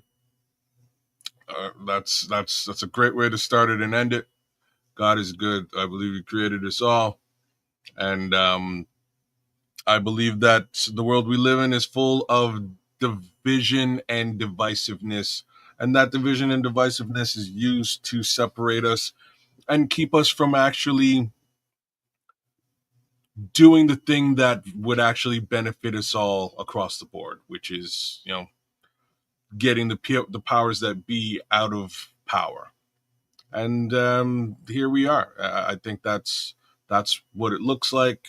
I don't think there's aliens. I do think there's dimensions. I do think other beings exist, but I don't think they're what you're told that they are. Let me say this, and this is Scrolls. This is just an answer to you. He says, still won't happen, Nomad. Sad to say. We on the verge of nuclear war, and people are still talking about black fatigue. You know what? Guess what, Scrolls? Yeah, black people tired of black people. White people tired of white people.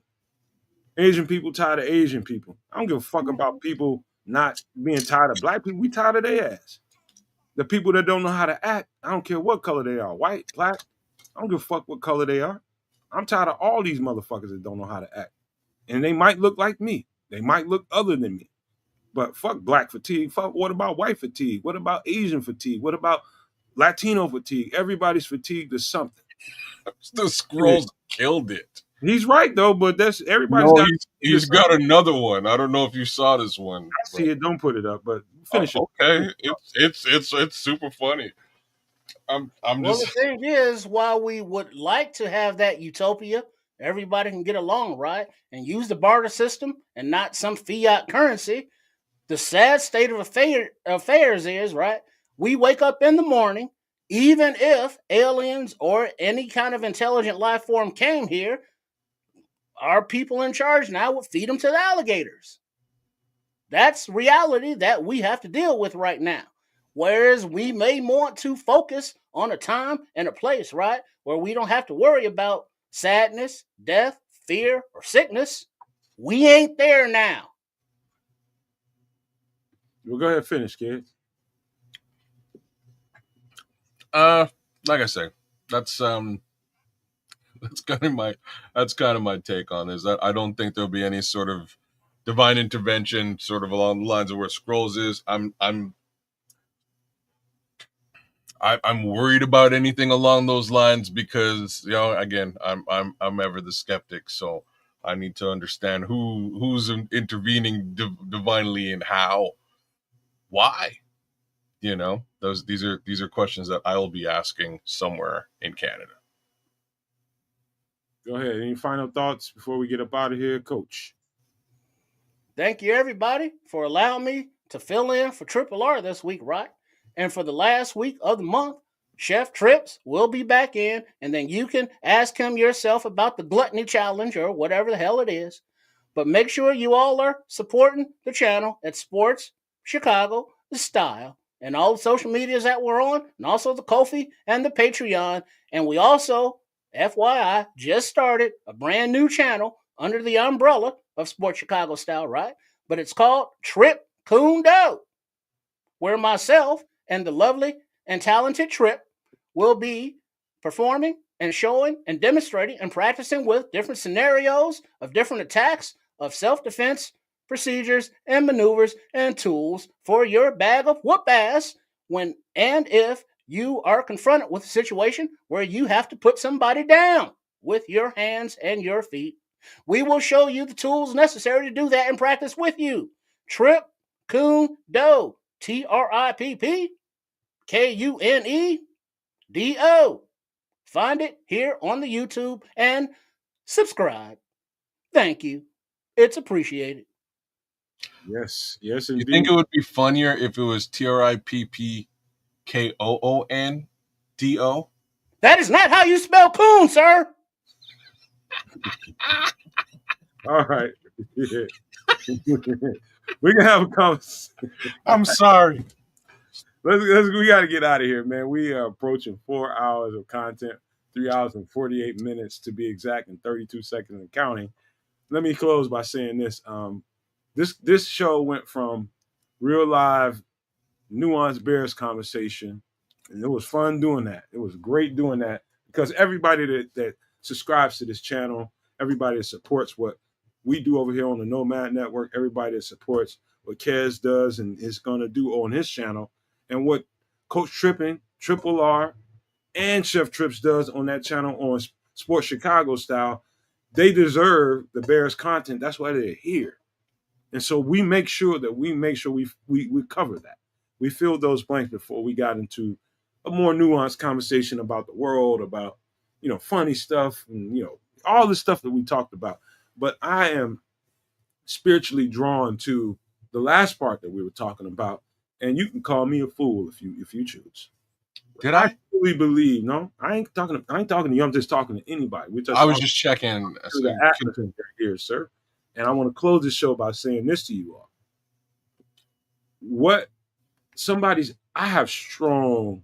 I don't have faith. I have faith, but that's not as powerful as my belief. Absolute belief that people can change. This world can change. The environment that we live in can change. That's why I get up so optimistic every morning, because I believe. I'm not mired in what I see every day, what I saw yesterday, because I think tomorrow can bring something different. I truly believe that in my soul. You can call me a fool for believing it, and I will accept that. If you believe that, and you believe that's what I am, I will take that on as what you designed that I am. But what I believe is 100% real. I believe all we have to do is listen to the people who can design and can promote the change and can bring upon a difference in this world. We are too drawn to the people, and I think people feel like because people are running away with the negativity, that's all it's ever going to be. I believe they are having their moment. And I think that's going to change. I think it's going to change quicker than you all think. And I think people are going to be pleasantly surprised. The people who are there for that change. It's going to be a lot of people we lose. So a lot of people we're going to lose. Could be some people here. Could be anybody. But the people who don't believe and don't vibrate on the right frequency. When I say frequency, I mean that there's a frequency for the lower end of it. The people that revolve around that negativity, that eat that shit up, that's where you are, unless you can elevate. The people on the right frequency will see that change. If you live long enough, you will see that change. I believe that 110%. I want to say thank you before we get out of here for supporting the Nomad Network, supporting the Kez of Canuck channel, supporting Sports Chicago Style, Coach Trippin, Chef Trips, and Triple R. I appreciate you all. And none of this happens without you all support. Just knowing that right off top. Love you all and wish you all the best. Be well, be happy, and, just be nice to people, man. And I'll leave you all with these famous words. If you can think it and you can see it, there's no reason in the world why you cannot absolutely manifest it. Do not, and I repeat, do not be a prisoner of your own mind. But with that being said, we are